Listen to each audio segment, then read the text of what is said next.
This man said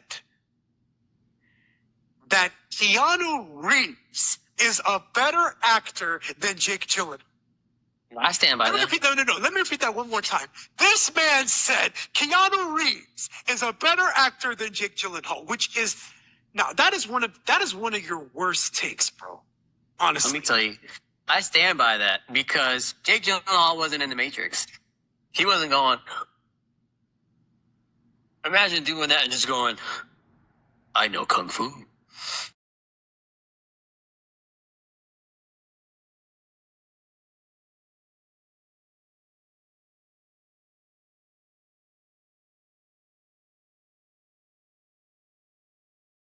What up, y'all? Manasseh here, and welcome back to another episode of Mintermission.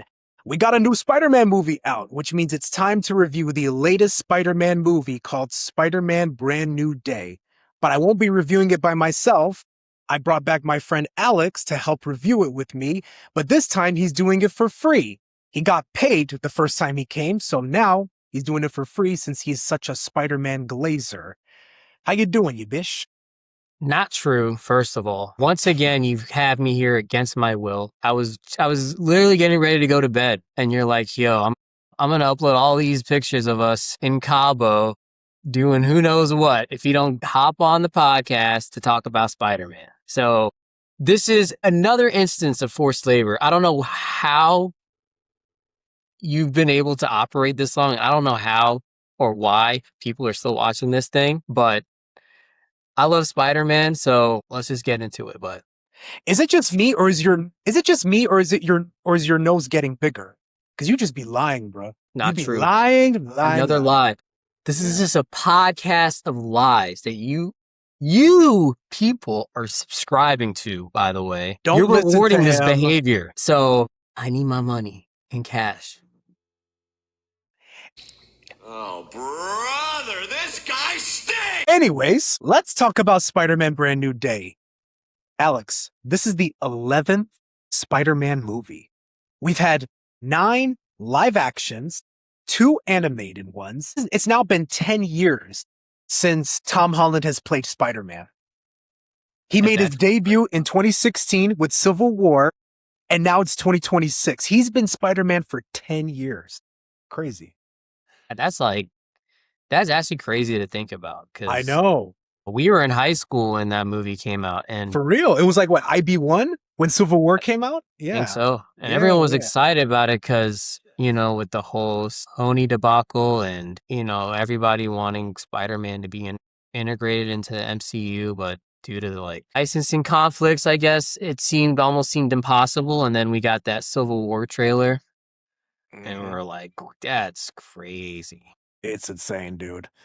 And this new guy, Tom Holland, was coming into the mix. Didn't really know who he was. So, you know, there were doubts about how he would fit into the whole Marvel Cinematic Universe zeitgeist. But 10 years later, we're all lining up to see Brand New Day.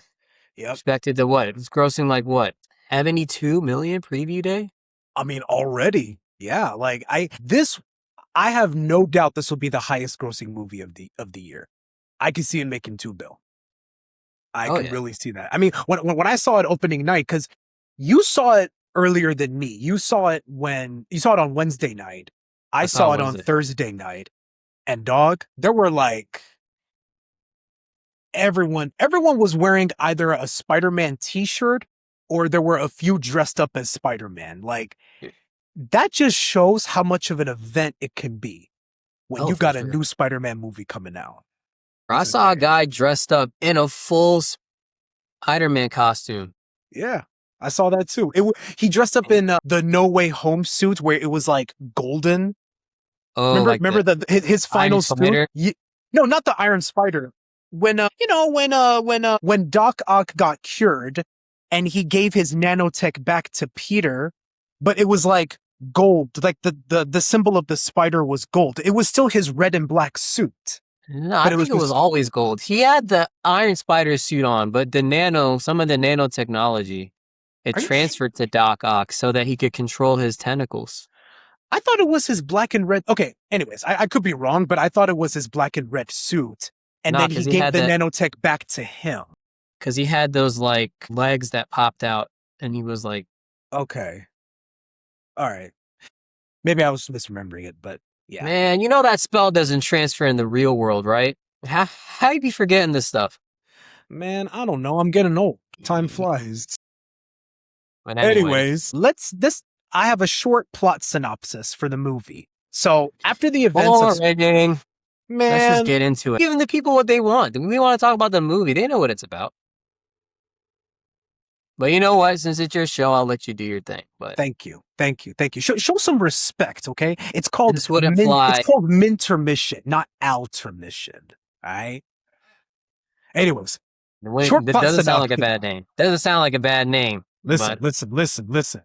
I'm talking here. Okay, just give your whole spiel. All right. Just give your Here's a spiel. plot synopsis. After the events of Spider-Man No Way Home, 4 years has passed. Peter Parker, played by Tom Holland, lives completely alone because of Doctor Strange's spell that erased everyone's memory of him. He now dedicates to being Spider-Man full-time, but the emotional toll of isolation begins to affect him physically. Now, before we get into the plot details and spoilers, let's just give our brief overall thoughts of the movie. I'm gonna let you start. Wow. Overall, I will say it was a good movie. Like, it was really good. But for some reason, and I don't even know what it is, I don't feel as enthusiastic to rewatch this one as much as I did Spider-Man No Way Home. Interesting. Okay. It's like, interesting. I don't know why. I can't even explain it, but like, I don't think I connected with this one as much as I did with No Way Home. I felt like with No Way Home, the stakes were like, okay, and that's not to say that the stakes in this movie weren't high, but I think with No Way Home, I felt them more than I did in this movie. But I'll let you give your thoughts before I Okay. continue down that rabbit hole. Interesting. Well, I guess I'm much higher on this movie than you. I fucking loved it, man. Like this is the Spider-Man movie that I've wanted from Tom Holland. You know what I mean? Like and not only is he back on the big screen, but finally he's in New York City. You know what I mean? Like, we didn't really get much of that in the Home trilogy. Like, so ever since this movie was announced, I think it was back in 2024 or whatever, I was hoping that we were going to get a more grounded, more street level Spider-Man, since we didn't really get much of that with this Home trilogy. And I think that's what we got with Brand New Day. You know what I mean? Don't get me wrong. I like Homecoming. I like Far From Home. I like No Way Home. And I get that the MCU was trying to do something different compared to what Mark Webb and Sam Raimi did with their own Spider-Man films. But I mean, bro, this is Spider-Man swinging from skyscrapers, solving local crime, working with the cops. I mean, I feel like that's just been missing with Spider-Man, and not just with Spider-Man movies, but I feel like that's what's been missing with comic book movies in general, where it's just refreshing to get a hero that's serving his local community as opposed to trying to stop a big alien invasion. You know what I mean? So I think that's what I appreciated the most about this movie. And I'm sure, and based off what you just said, you're probably going to disagree with me here, but I think this is the best Tom Holland Spider-Man movie. If I had to compare with the four of them, I think this one is the best. I think it's also the most mature one too. It's kind of like he went from a Spider Boy to a Spider Man, and I'm exaggerating. I mean, he's always been Spider Man, but you kind of know what I mean. Like, he's now he got his independence now. Like, he's now broke. He's now trying to make it out on his own. He's not dependent anymore. So yeah, those are just my brief thoughts that I have. But yeah, so I mean, it's kind of, I'm a little surprised by your thoughts. I thought you were going to be much higher on it, but no. Listen, I mean, everything you said, yeah, is true. Like, that's a fair assessment of the movie, and And I do agree that this was definitely a lot more mature than the other movies. And I think that we got, I think in this movie we got the final form of Spider-Man. This is like Spider-Man in his final form. This is the Spider-Man that these movies were building up towards. Mhm. And honestly, maybe I just need to watch it again. Because I think my expectations were through the roof because I was I was expecting like a more grandiose film because of No Way Home. I thought that I thought there was gonna be like a lot more, Mm. not like cameos, but I thought that, the Re- stakes were gonna be more like suspenseful, more like, oh my God. I thought there was gonna be a lot more loss in this movie, if that makes sense. No, I definitely get what you're saying because for you, I guess No Way Home kind of spoiled you because of what they were able to accomplish with that film, with the Yeah, and I stakes, think, like yeah, how dangerous it got for Spidey, yeah, and not just with Spidey, but also his friends and everybody. So I think because again, I think because you were just so used to that you were expecting them to do it again with this because you got yeah. spoiled with No Way Home. That's totally fair.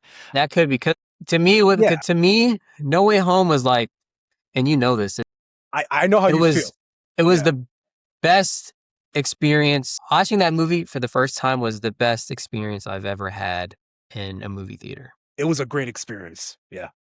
Because like I think it was the one movie where I felt every emotion at once. And that's kind of what I expected going into this movie because he had lost so much. I thought that we were gonna get I thought that because he was becoming more mature and because it was teasing like a transformation, I thought that that was gonna be a lot of the movie's focus. And a good part of it was focused on that, but I think that there were a lot of I thought it was a little longer than it could have been.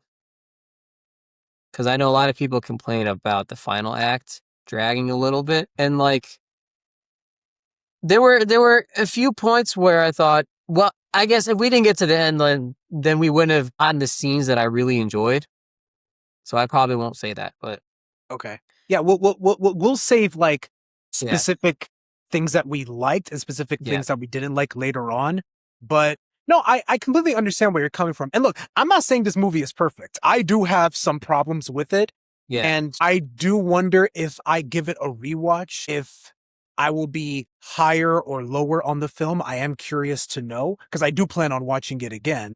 yeah, Um, Probably not anytime soon because it's sold out, bro. I can't find a single good seat yeah, anywhere, whether it's Dolby or XL or any of yeah. that. Nah, I think, it's yeah, crazy. and I do want to watch it again because I feel like if I do, my opinions of the movie might change, but Yeah.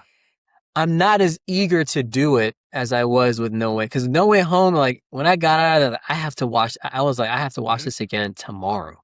Yeah. Yeah. But I with mean, this, it was we like, watched it together, so believe me, I know. yeah. I know how you reacted. But with this one, I walked out of it feeling like I got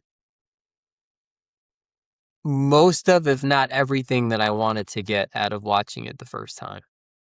Okay, that's So fair. I was like, but again, we'll probably Mhm. get into this in a little bit, but like there were some scenes in here that really put a huge smile on my face that I was like, Yeah, man. yeah, Yeah, I bet. this was worth the wait. But there were Uh-huh. other things that I was like on the fence about. So, but yeah. Well, I guess we'll get into it now. And for the viewers that are watching, we will be going into spoilers. So if you haven't seen the movie, go watch it and come back and finish this episode. Just giving the warning. All right. So I will say, I loved the opening scene of this film where we just see him. He's kind of like reintroducing himself, saying, "Hey, my name is Peter Parker," Yeah. giving us like a recap of what's been And going what on for the happened? last Yeah. 4 years. And dog, the suit, mwah, it's the best suit Thomas ever worn. Like Oh, for sure. anytime he was in the suit, I got giddy, bro. It looks sure. so goddamn good. It was great. It was very sleek, not simplistic, but it was like it wasn't as technical as the other suits with all the Exactly. gadgets, and it was very like, Exactly. you know, because I know he's talked about, you know, paying homage to Tobey Maguire Tobey and and Andrew Andrew. suits, Yeah. and I thought that it was just a great the suit encapsulated the essence of Spider-Man perfectly, to where it's like Absolutely. this is what Spider-Man would wear. Mm-hmm. It was something tangible, something you can really hold on to. And the design, Yeah. it was incredible. And just watching him in New York, the swinging, the camera work on this movie, like there was some camera work in this film that we haven't seen in the John Watts Spider-Man movies. Like Yeah. No, Justin Daniel Cretton, man, he really cooked with this. And I mean, the guy did Shang-Chi, so of course we expect yeah. really good action scenes, and we did get some really good action scenes. Like we saw him. There was one second he was with Tombstone, Yeah. and then he was with Scorpion, and then Yeah. I forgot the guy's name. He's the guy with the blades on his feet. I forgot what his name is. He's No, another not Boomerang, villain. right? Was it Boomerang? Maybe. Boomerang was the one with like he was swinging and all those things were flying at him. Maybe that's what I'm talking about. Yeah, maybe. But yeah, Boomerang, they got Boomerang. that They was got really no. dope. Oh. The other one was I know who you're talking about. The one that was like that was trying to hit him, and then he. Is that Like who you're talking about? he was on like a pole or something, and he used his foot to try to cut him, but then Spidey. Oh, that was something else. I forgot who that was. Yeah, I forgot what it was. But anyways, that was really dope. And Michael Mando from Better Call Saul. Hmm. How was that? I was like, man, he's in a Spider-Man movie. That was dope because I haven't seen him in anything else besides Better Call Saul. So it was really cool seeing him in a different kind of film. And I'm glad they brought him back because the first time we saw him was in a post-credit scene in Homecoming. And then we haven't seen him since. No, but but I'm he glad was they in brought him Homecoming though.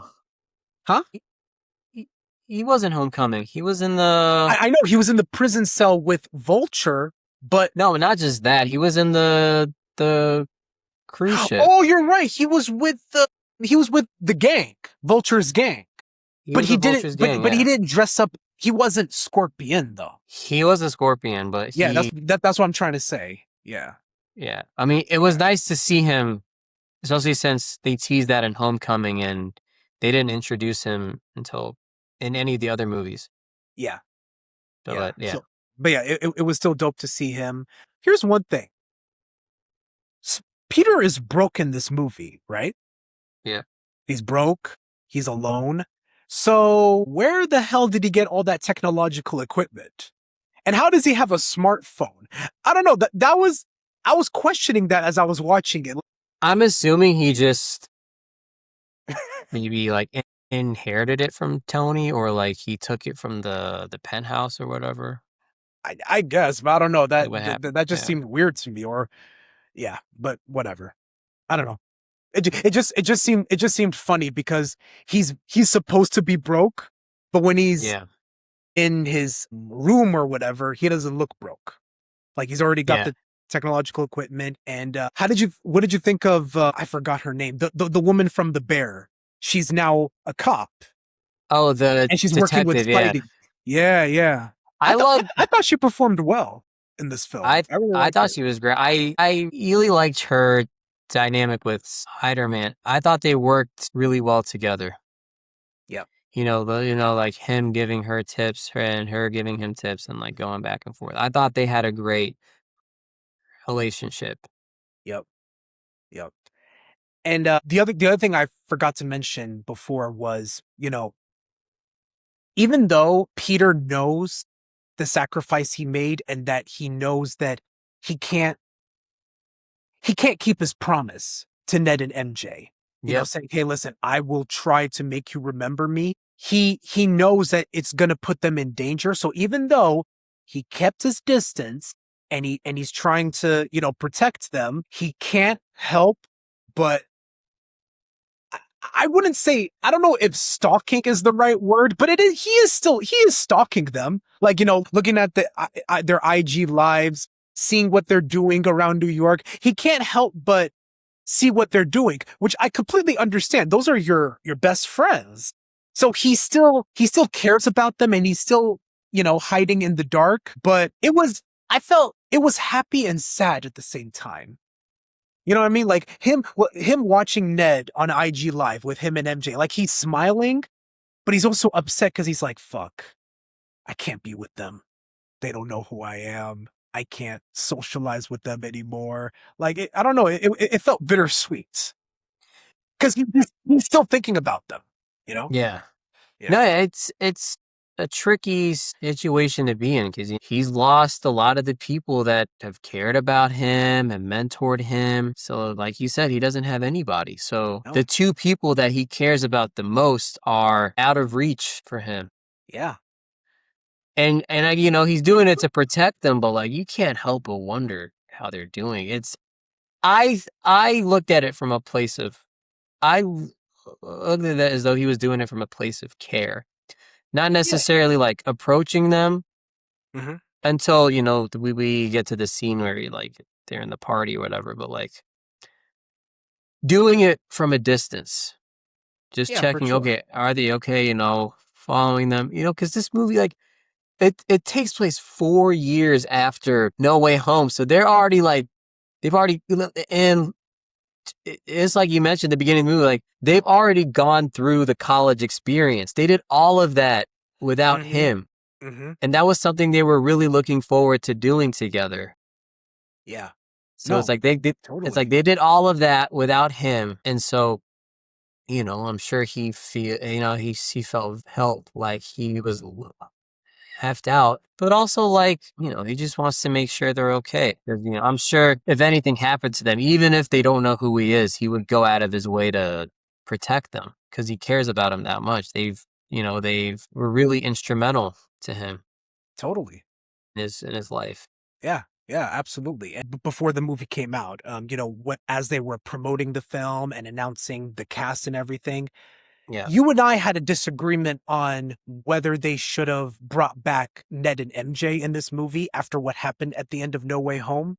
Yeah. And I was against it, and you were okay with it. And Yeah, the, for the- sure. and yeah, and well, just to give the audience an explanation, the reason why Yeah. I was against the idea of them bringing back Ned and MJ is because I just felt like it took away the purpose of how they ended that movie, of like it, because Peter knows the sacrifice he made. He knows that with great power comes great responsibility. And with that responsibility, you need to protect the citizens of New York, especially the ones that you care and love about the most. And if Peter's enemies knew who he is, he could use the people in his life against him and take advantage of that situation. So to Yeah. me, when I heard that they were bringing back Zendaya and Jacob Batalon in this film, it kind of defeated the whole purpose of that. With that being said, as I was watching this movie, I was like, okay, I get why they had to, bring them back. Like they served a purpose in the story. It didn't take me out of the film, and it just felt good to see the three of them on screen again, even though they're not together all the time. It did feel good. So I was like, okay, you know what? Maybe I'll eat my words about this, even though I was skeptical about it before. But yeah, that's all I wanted to say about that. Yeah, I mean, at least to me, it made a lot of sense for Marvel to bring, or the Marvel Studios to bring them back, because like you have Doctor Strange cast the spell, you're all alone, you have nobody, to me it didn't make sense for them to just forget who he is and that's it. And so because he cares about them so much, to me it didn't seem realistic to just ignore the fact that, they don't know who he is and that he needs to just move on from it because he cares about them. Like these have been his friends for especially him and Ned, like that's been his best friend for years. They've probably known each other for, Who knows how long? they were who knows how long, like since they were kids.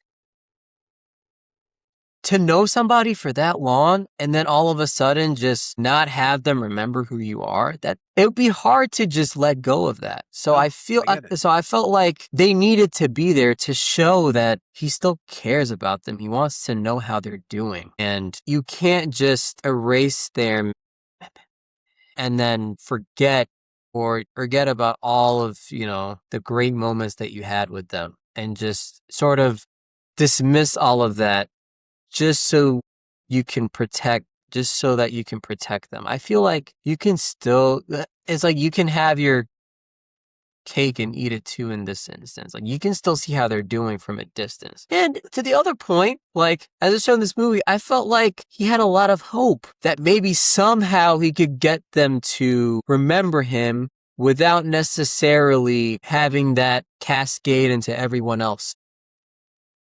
Because I'm sure he wanted to find a way to just have them remember who he is. Yeah. And we'll get to it in a little bit, but one of the scenes that really put a smile on my face had something to do with that. Yeah. I think I know what you're referring to, but we'll Yeah. get to it. Yeah. So to me, I was like, they have to be in this movie. Like, yeah. No, I get it. so Listen, if you want me to say it, you were right. All right? Does that make course you I'm feel right. better? this should have been my show to begin with, but Man, shut the hell up. you had to take all the equipment and all my decorations and just put them up in your apartment and say, hey, I'm the movie guy. It's clear as day that I should be Manasseh. I'm Intermission. It's me. You're so full of yourself. But All anyways, right. What were you going to say? well, I wanted to get into The Punisher, aka Frank Castle. So I gotta be honest with you, dog. This was one of my favorite parts of the movie. I loved seeing Spider-Man and Punisher together. Like, it was just it was a real bromance between them, and I just loved it. Like, they're so different from each other as far as, like characteristics, but they just work so well together. It's kind of like the opposites attract situation. You know what I mean? Like, it feels like it shouldn't work, but it does. These two guys have different worldviews, different methods, and something genuinely interesting comes off putting them in a room together. Yeah. And I really, really dug it. Also, another thing that I liked about it is that this wasn't Tony Stark bossing up to Peter. Yeah. This was Peter holding his own. This was him saving Frank's life and being his own man and being independent, like I said before. So that was what I loved about it. How about you? Yeah, I loved seeing them together on the screen because, like, they do butt heads, but they do it in a playful way where it's like it's enjoyable to watch because there's this similar dynamic between Punisher and Daredevil, but the difference is that, like, with them, I felt like they were just trying to sort of get the other one out of the way. It was almost as if, like, Frank didn't want Daredevil to, like, interfere with what he was doing. And you kind of got that with this, but this one I felt like was more playful, where, like, with the other one is like, they just wanted to kill each other. I feel like Daredevil and Frank just wanted to, like, they did not want the other to even exist within that space. With this one, it's just like, it's kind of like a big brother, little brother dynamic that you see with the Punisher and Spider-Man. And even towards the end, like, you see that change, like that relationship completely, like, it evolves throughout the movie. Yeah. Really, and that was really interesting to watch. It was. And that's a really good comparison you made on Punisher and Daredevil versus Punisher and Spidey. That's a good comparison. But I will say another part that I loved. One of my favorite scenes in the movie is, do you want to guess? It happens in the first act of the film, and it's between two characters. Yeah. And one of them is Peter. You want to guess? Between two characters. Is it Between a two fight characters. scene? It's not a fight scene. It's a scene where Peter and someone else they're just communicating Is in it a with random area. random area? It's not the detective. No. Is it the head of the damage control?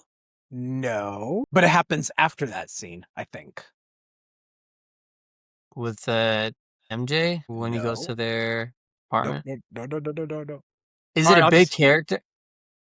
It's a big character in the MCU, but not a big character. The Elena when they're in the bathtub? Yes, bro.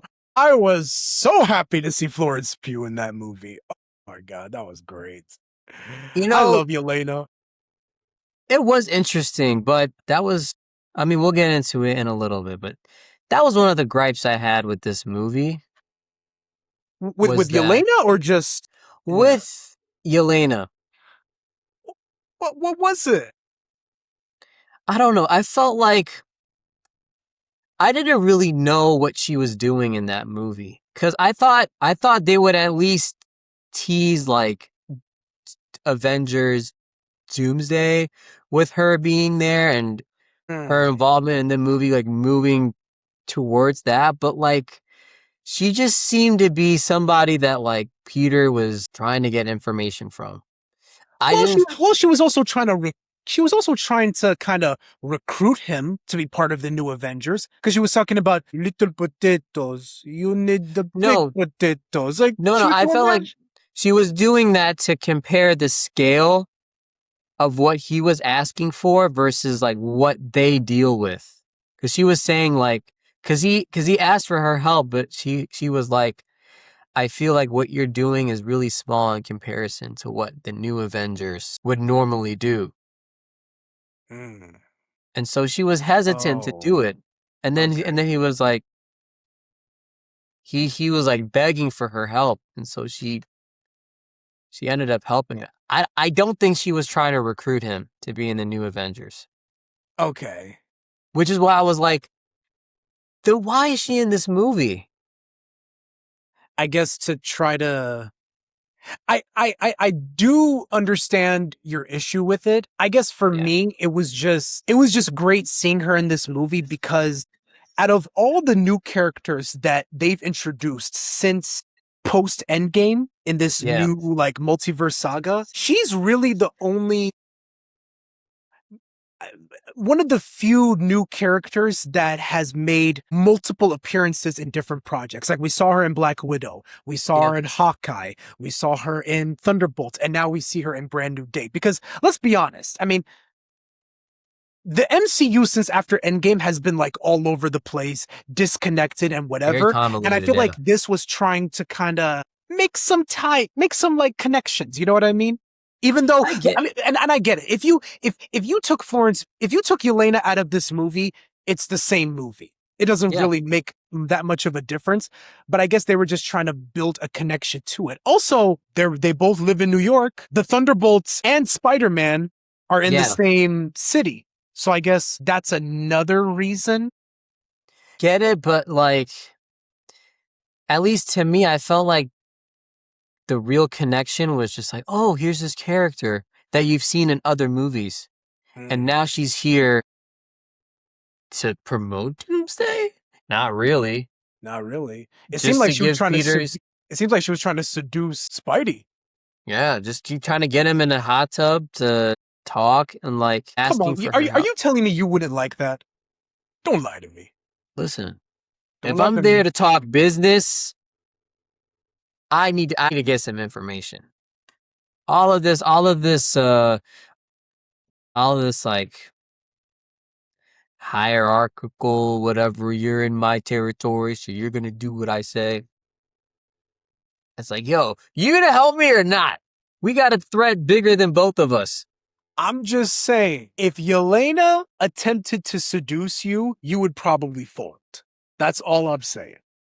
And don't act like you wouldn't. No, I'm still keeping my mask on though. I gotta Sure. protect my Oh, identity. no. You can keep your mask on, but remove everything else. That's all I'm Yo. saying. Yeah. Anyways, I really don't think she should have been in this movie.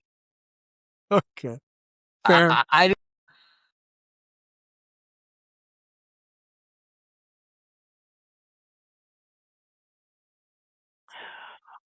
Well, we will. Okay. Yes, we will we'll get talk to about that. it. We'll talk We will about it. get to that. We will get to that. Yeah. We'll get to Yeah. that. Let's not All like right. jump all over. All right. But yeah, fair point. So, anyways, you know, we see Peter trying to reconnect with Ed and MJ at this random party.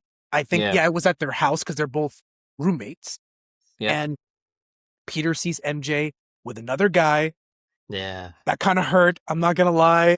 Man, That you could just feel his pain. I was like, that was really painful to watch. it was, dude. It was. Even seeing how he handles it, like having like a Spider-Man 2 moment where he's just crawling through Mhm. the city and Mhm. just like no Mhm. suit, just swinging and like dread in his face. I'm so glad you made that comparison because that was just what I was about to say. Yeah. This movie really reminded me of Spider-Man 2, and I think that's why I love this movie, because you know how I feel about Spider-Man 2. Like, I Yeah. hold that movie near and dear to my heart.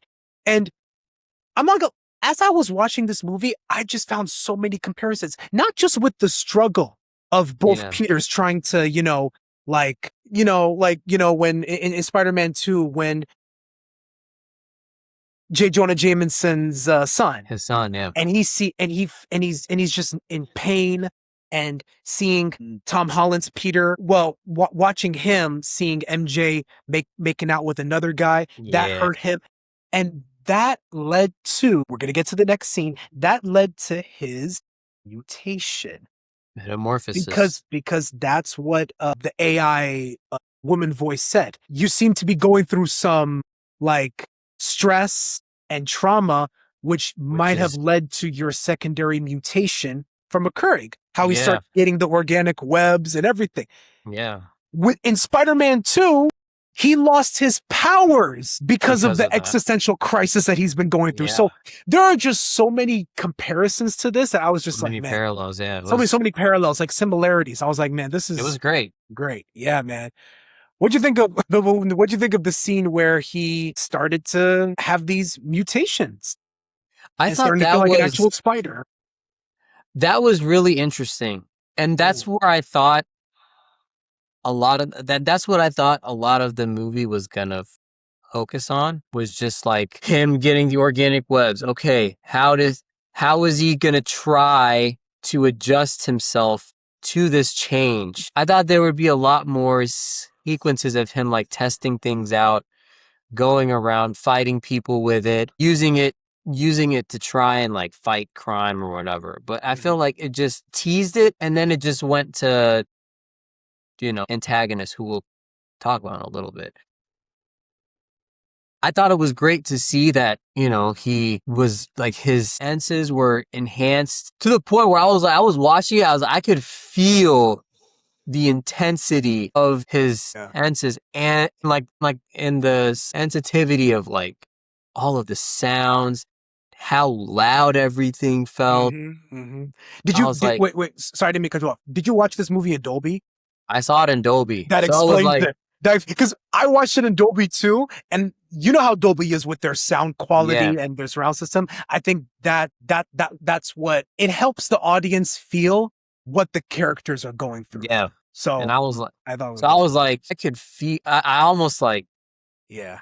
for a little bit, I could kind of put myself in his shoes and like, oh my gosh, is this really what he's going through with this Holding transformation? his head like this, being like, "Oh, help me!" Yeah. And but the interesting angle that I got from that whole thing was the idea of him, Peter, trying to suppress these changes and trying to avoid them because of what they could turn him into, of the monster that he was afraid would come out if he fully embraced it. So he sort of builds the inhibitor. You see the scene where he goes to Dr. Banner and sort of talks about how he was able to build his inhibitor to suppress it, and like to see if he could build one for himself, because he doesn't want the ugliness of what it could, the ugliness that could ensue if he fully embraces it. And so, but and then, but yeah, we'll talk about Yeah, that yeah, like yeah. a But little bit. I'm glad you brought up Dr. Banner, because that's the next thing I wanted to talk about, bro. Yeah, We haven't seen Bruce Banner in a long time. Last time yeah. we saw him was She-Hulk, I think. Yeah. And So it's even this been version of the Hulk, was it Rampage Hulk? Was it the yes. I just say Rageful Hulk. Rage? Yeah, That's what I this. call it. Oh yeah, that's another reason why I was so excited for this, because I was like, oh my god, we haven't. Because I am so sick and tired of Professor Hulk. I never want to see Smart Hulk ever again. It's stupid. So when I I mean, heard we we were got him a getting, little bit in this movie. we did, and I was a little upset about it, but I understood it, and we'll get into why that Yeah, happened. But yeah, I don't know. It was cool seeing Mark Ruffalo again. You know what I mean? And yeah, also, Bruce and Peter have never interacted before until now. I mean, they fought together in Endgame, but we've yeah, never seen them in the same room together until this movie. yeah. It's true. I don't think they have, because I'm trying to Yeah, think. Infinity War, Peter was in space, yeah. and But in Endgame, the portal scene, that's when they were all together. yeah, But we've never had like a scene with just the two of them until Brand New Day. So I thought that was really cool. that's true. And yeah, man, him giving him, some advice on, with the Yeah, inhibitor chip to right. Yeah, help like suppress his it's arachnid DNA. yeah, his DNA. So I thought that was really cool. But What were what you gonna did you say? think of the so we assume that the main villain is whoever this person is that's hopping from one person to another. Yeah, So, and then we find out later in the movie, we see a girl with a hoodie, yeah, red hair, and in my mind, I'm thinking, okay, are the rumors true? Is Sadie Sink playing who I think she's playing? The yeah, the longest secret they've kept since the production of this film, and yeah. then Peter Googles her. Well, yeah, Googles her, catches her ID, and it said Jean Grey. I was like, wow, it's true. The introduction of the X-Men has started. That's crazy. And that was my other thing, is like, I didn't like how they introduced Jean Grey. The fact that it was just like a Google's, okay, Jean Grey. I thought there would be a more grand reveal. They'd be Fair, fighting or whatever, and she's like, "My name's but dog, Jean." but dog, the way she used her powers though, come on. Come on. It I mean, was we know how powerful Jean Grey is, but it was so cool to see her use her powers, you know? it was cool to see her, like, jump from person to person, and then Spider-Man. She Yeah. can only do it within a 30-foot radius, and So and, use and that then the against her. helicopter thing. Remember when he put her up there? Yeah, I'm like, this is amazing. that was really cool. I do want to get into one of the negatives that I have for this film. It doesn't Yeah, really like hurt the film a lot, but it is one of my negatives. yeah, Tremel Tillman, which by the way, I'm glad he's in the movie because yeah. we're fans of him from Severance, Mr. Sure. Milchick. So it was cool to see him in this. Which, by the way, another TV show star. Like we have 4 TV show stars in this movie. Sadie Yeah, Sink from Stranger Things, the Latina from The Bear who plays the cop, yeah, Tremel Tillman from Severance, and Michael Mando from Better Call Saul. So I yeah. thought that was interesting. But anyways, kind of a dull character that they gave Tremel Tillman. He was just whatever to me. Like I didn't find him menacing. The director of Damage Control. That's because Yeah. we know Damage Control. I mean, they introduced Damage Control in Homecoming, but I don't know. I was kind of underwhelmed by his character. I don't think it's Tremel Tillman's fault. I think it was just the material he was given for the The character. writing. But Yeah. to me, I'm like, dog, you're a much better actor than this. So yeah, that was one of my negatives. What did you think of his character? Because I thought it was uninteresting and dull. I thought he was okay. I feel like they only introduced him to try and get Spider-Man to help them catch Jean. Yeah. And then later on, I was like, no, but I mean, to be fair, you get later on in the movie, and you kind of see that in a way he is the real villain, because the only reason Jean Grey is even doing any of this stuff is because they kidnapped her sister, Sarah. and then Yeah. Sarah, who we finds out is dead. She transferred, but that was interesting. She transferred her powers to Jean, or like she jumped into. I don't know what happened, but I feel No, like no, no, no, no, no. What you're talking about that flashback, right? No. yeah, What happened? What happened in that is so the thing is, right? Mutants are born with the powers. So Jean right. already had the powers. It's She was just already a Sarah's powers telepath. were more developed. And I think it's because she was older. Because Yeah. how it works is once you reach puberty, that's when you get to really use your powers. Because Yeah. you still have that, that X mutated gene inside you. But I think Mhm. she's just older than her. So that's how she was able to use her powers. But no. When she got kidnapped by those cops and when Jean was running, trying to stop her, she used her powers to hold her, Oh, just freeze in a position and then drop. She didn't transfer the powers. okay. Jean That makes sense. had the powers. She just wasn't Yeah. old enough to like fully utilize them and let it like Okay. develop. So that's what it is. Yeah. That makes sense, because that part didn't really make sense to me at first. I was like, I thought they already said that they were both Yeah. They're both mutants. Yeah. like they were both mutants, both telepaths. So that part, I was like, wait, did she just like transfer her powers? But then No, that's not what I guess she's just holding her back. But like, yeah, I'm going back to what you were saying about the director, Damage Control. Truman Yeah. Tillman. I feel like he plays a much bigger role later on in the film than he does in the beginning. Because like in the beginning, he kind of does feel like a side character that's only there to so that the movie can have a representation of like the organization that's trying to catch this person. But like, we see how they were doing a bunch of experiments on Sarah and even killing her at one point, looking for VMAX. What's VMAX? What's VMAX? And then, it's like, yeah, I feel like he does play maybe not as dominant as maybe we would have liked to see, but I feel like he does play a somewhat pivotal role in the later half of this movie, to an extent. Okay. But Yeah. What was I going to say? Damn, I missed it. Tillman, Yeah. So another thing that surprised me was I didn't know Jean had a sister. Like based off my knowledge of the X-Men, yeah, from the movies, the animated shows, and whatever. Yeah, I didn't know she had a sister, so that was maybe, interesting to me.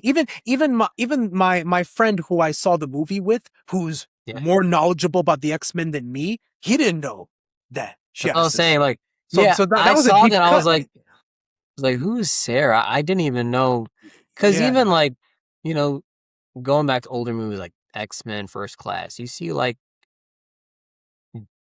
you know, I guess I'm thinking of Mystique, but like Jean Yeah, Grey, like you're you thinking see about her, the Brotherhood. That yeah, the was that brother, was first class. Yeah. yeah, but like Yeah. even this movie, like it just seems like she goes into the X Mansion or the school for the gifted, Hmm.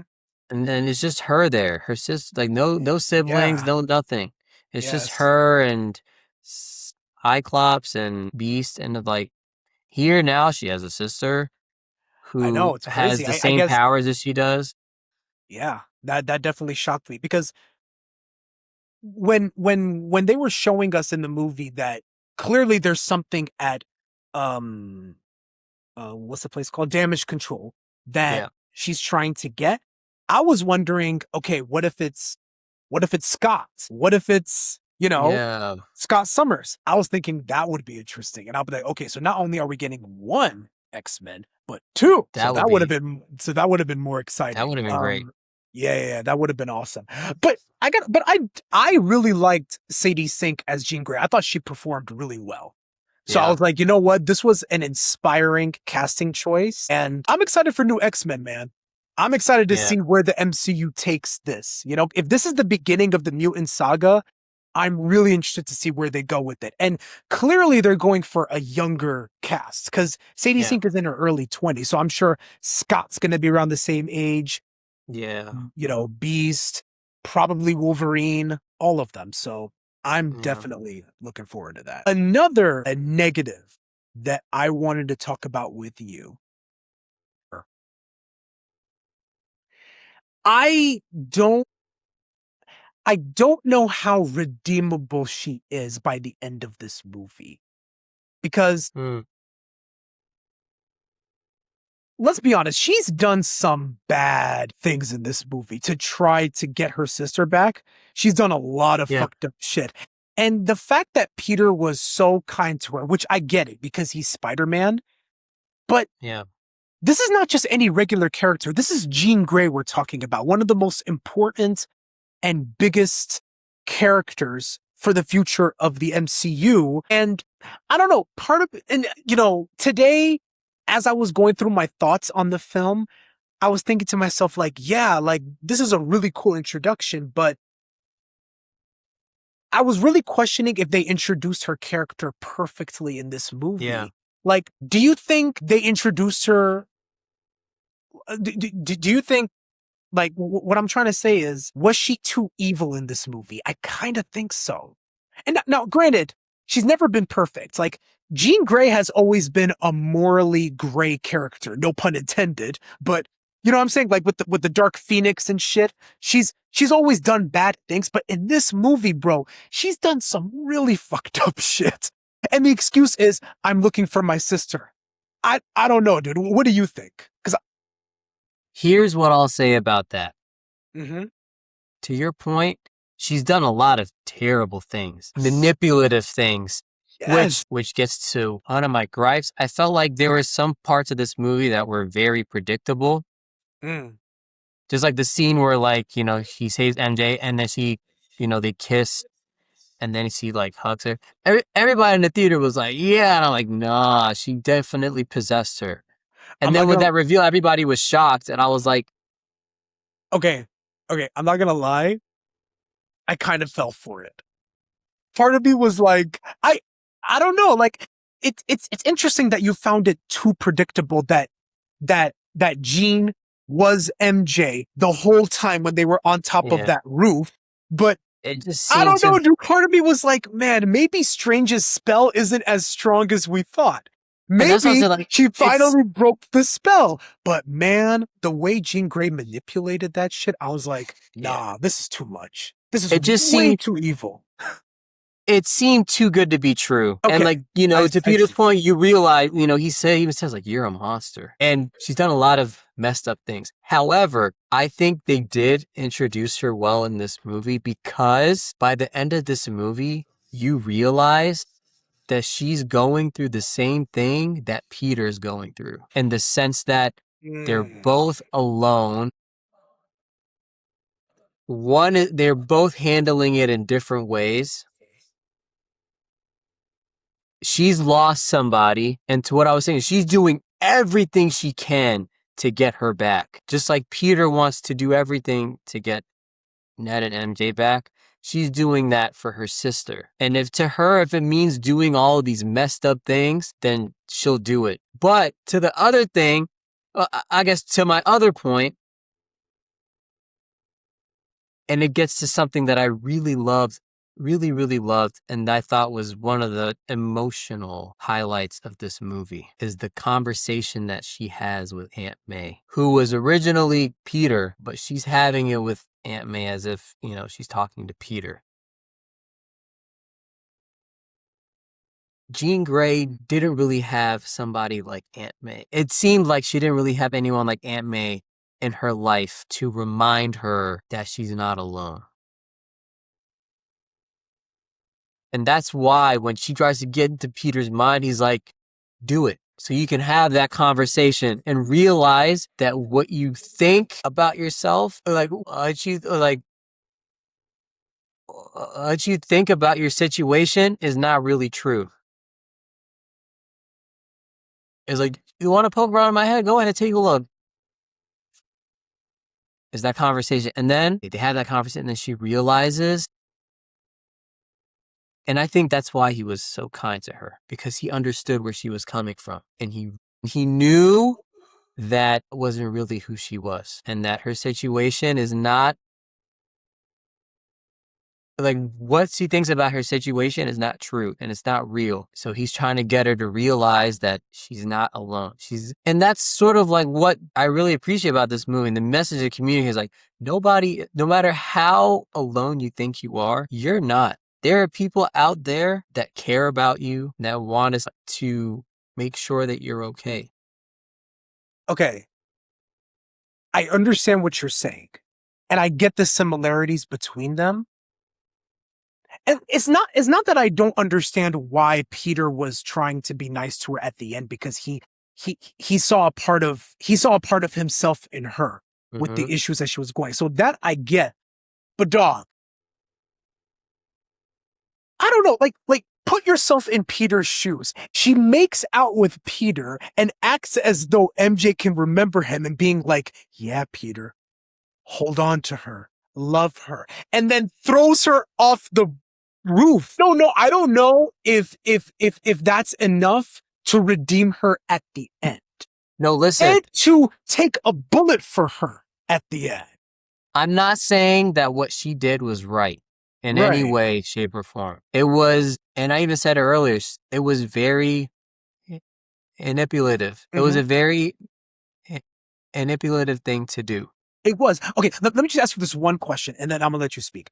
Do you think all of the actions that she did was necessary to finding her sister?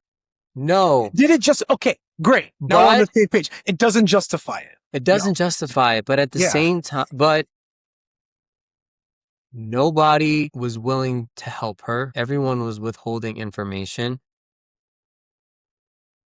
When she asked about VMAX, she just wanted to know where VMAX is and find her sister. Now, I don't condone what she did. I don't think she needed to do that, but it goes back to the idea that was expressed in No Way Home too, is that Aunt May is Peter's moral compass. And in the first movie, he tried to resist it. He's like, we need to send these people home.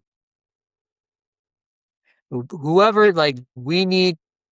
No. She was like, we need to get rid of... He was like, we need to get rid of these people. And she was like, no, just find a way to send them home. Everybody, even the goblin, because with that power, it's that quote, with great power comes very great responsibility. What Spider-Man has to do may not necessarily align with what he might want to do. Sometimes what you need to do isn't really what you want to do. Yeah. Turning the other cheek is hard, especially for somebody that was manipulated and wronged like that. But as Spider-Man, you have to save everybody. Yeah. I mean that's one of the struggles of being a hero. You shouldn't be... You shouldn't have your moral compass be corrupted. You always got to save people. So yeah, even with... That's a really good point you made. Yeah, maybe you know what? Maybe if I watch this again, I will be able to understand more of where you're coming from and have like a newer perspective on it. We get to the end. At the end of the movie, Peter realizes, you know what? I don't need to do this I don't have to do this alone anymore, right? Yeah. So he goes into the cafe, grabs flowers like he did before, and he saw Ned sitting on the table with his video game. He introduces himself. He says, "Hi, I'm Peter," and he's like, "Oh yeah, you're the flower guy from the party earlier." From the party, yeah. And dog, they did their handshake. The handshake that they've been doing since Homecoming. And then he went, "Peter, now let me ask you this. How does Ned suddenly remember him after a handshake?" That part kind of confused me. That was something that put a smile on my face, because I feel like even though he forgot him, instinctually, he knew how to do the handshake. So those memories were probably suppressed in his head somewhere, and doing it just unlocked it. And I think that's what broke the spell.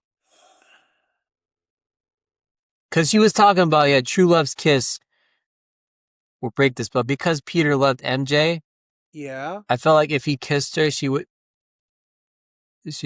that would probably break the spell for her. For him, it was probably the handshake, because they do it so much and it means a lot to them. Because they do it like, he knew how to do it. You know, if he forgot who Peter was, he wouldn't have known how to do that handshake. He would have just been like, what the heck are you doing? We've never, like, Okay. so I feel like those memories were suppressed. I feel like the spell was suppressing those memories. Interesting. But they were still there. They were just like holding them back. So by doing it, it sort of removed that barrier and everything just came back to that. It's like when you have amnesia Mm-hmm. or kind of like how amnesia is depicted in movies. Like you'll say a word or a name and it's all of a sudden it's like, oh my gosh, it's you, whatever. It's like, you know, I feel like he had a moment where like they did it and it just came back to him. He's like, oh my gosh, Peter. Okay. So that's a very interesting theory. I have two other theories of what this could Okay. be. So could this relate to Ned's magical abilities? Because remember, in No Way Home, he hinted that he and his family had the history of playing with voodoo or whatever. Like they have a history of being wizards in a way, which is how he was able to open the portal with Strange's Rings with no formal training. So I think that might have helped because he has secret magical abilities.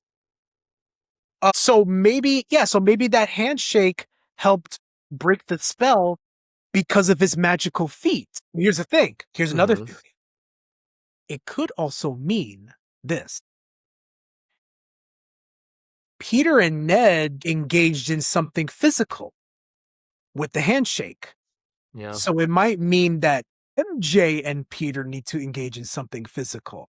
That's what I was saying. But I'm not talking about a handshake. Hell no. Come maybe on. to shake something else. It's a PG-13 movie, man. Get your head out of the gutter. Please, come on. Listen, if the Punisher can't drop F-bombs in this movie, they definitely not getting He almost did. Remember? Almost. You mother. Yeah. And he got he him webbed there? him. Oh. But come on. That's a... We're Hey, talking man. about... Amen. Deadpool would need to be in this movie for something like that to happen. But what? He's got to exchange web fluid now? Hey, man. If that's how you want to direct the scene, by all means, Listen, go ahead. Let me tell you something. Yeah. That's not happening. I told you, he needs to kiss like you said, something physical, they need to kiss. I don't know for if this spell to kissing be is. broken. I don't know if kissing is enough because that's your No. girl. You gotta do something more physical. No, it's a fairy tale type thing. This True ain't Love's no Kiss. fairy tale, bro. This is the MCU. Listen, that's what freaking Jean Grey was saying. Maybe that's what they're alluding to. They gotta, even though MJ said she doesn't love him anymore, or even though MJ says she doesn't love him, maybe the next movie he's like, I'm gonna find a way to make her love me. All right.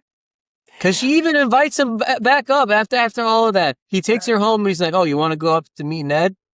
And that was amazing. Just seeing them and Yeah. Ned and Peter playing with, I think it was Legos or something. Legos, Dog, yeah. that put a huge smile on my face. Which means like there's still hope. I guess. There's still hope. In the next movie, maybe I guess they get closer. I guess Strange's spell isn't as powerful as we thought. Yeah, that's what There are we'll start to loopholes to it. realize. So we'll see. But yeah, I thought that was a really good ending. Even though it confused me, it put a huge smile on my face and I was like, oh, that's great. Now, the post-credit scene. And there's no mid-credit scene. This is like at the very, very end. Yeah. I just have one question. Are you shitting me? We waited that long for that. Because you know how long the credits are when they roll. And I'm like, this is so lame. and so vague. I have a theory on what it could possibly mean, but Yeah. what did you think of it, and did you think it was worth the wait? No, again, like, so I will say this. I was also disappointed with the post credit scene, but when I saw it, it made me think, okay, maybe they're teasing Secret Wars because you see his location in New York and then in space. So I thought like it was in New York, it disappeared, and now it's in space. So maybe somehow he ended up in space, and they're gonna tease like Secret Wars, like maybe Spider-Man's gonna be in Secret Wars. But I rewatched, I think like somebody posted it online, and I rewatched it, and I noticed that like the tracker never left New York, but like there's another sighting in space, which makes me think that there's another Spider-Man somewhere. So maybe they're teasing the maybe that's multiverse, the what it Spider-Verse. is. They Yeah. they're either teasing the Spider-Verse or they're teasing Secret Wars. But here's the thing. If I remember correctly, the way when Ned explained how that tracking device works, it only works if there is somebody else near Spider-Man or close to their proximity. Proximity. So so if he's somewhere else in space or whatever, that means somebody else there has the tracking device. Yeah, right? Probably. So yeah, Again, I probably have to watch this movie again.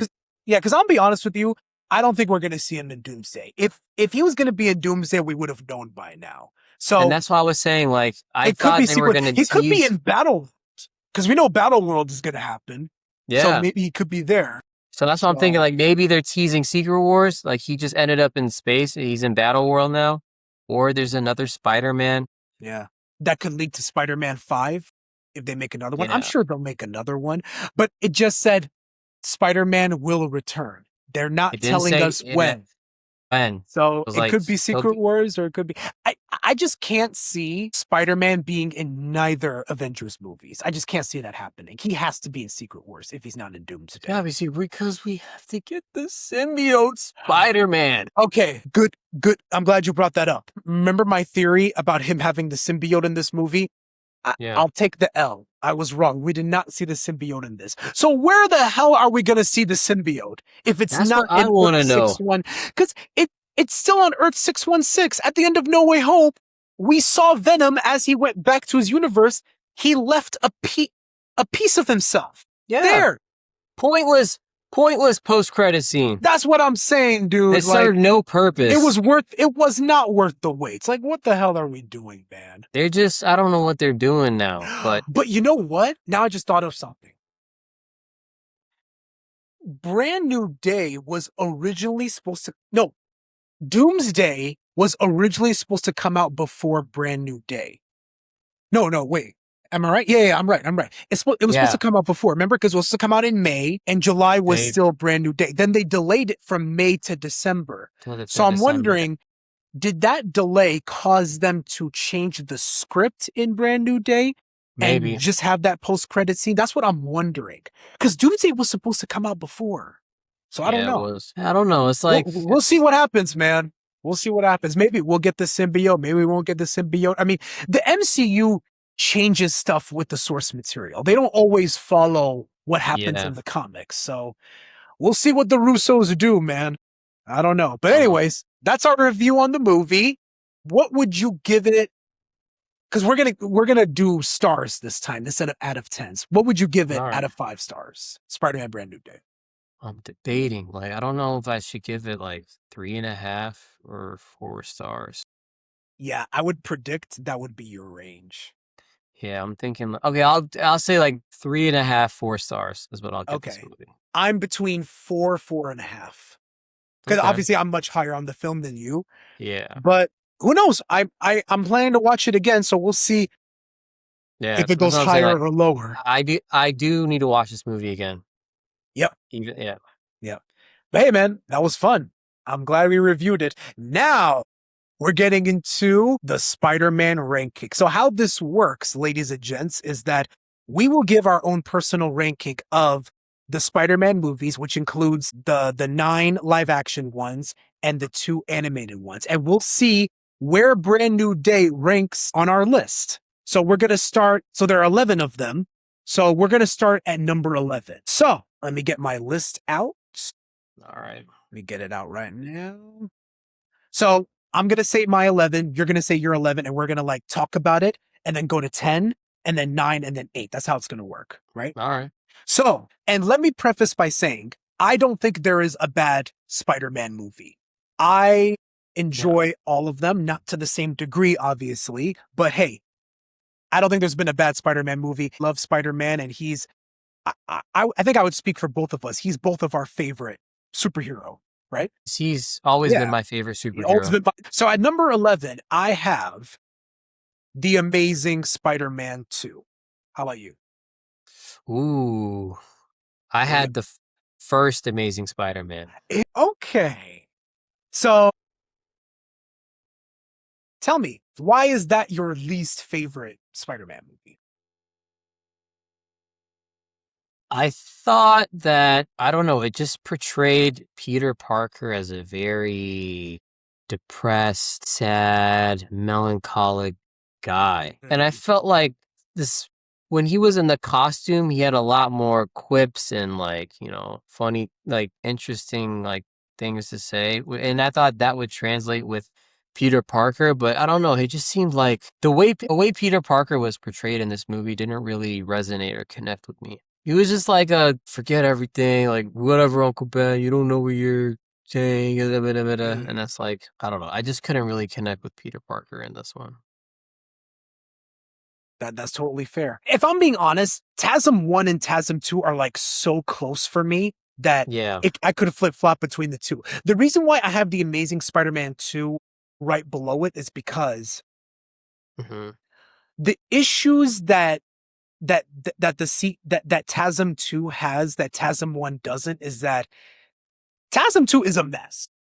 It's all over the place. There's multiple things going on. It's kind of the same issue that Spider-Man 3 has. Like both of them there's just so much going on and there's so many subplots.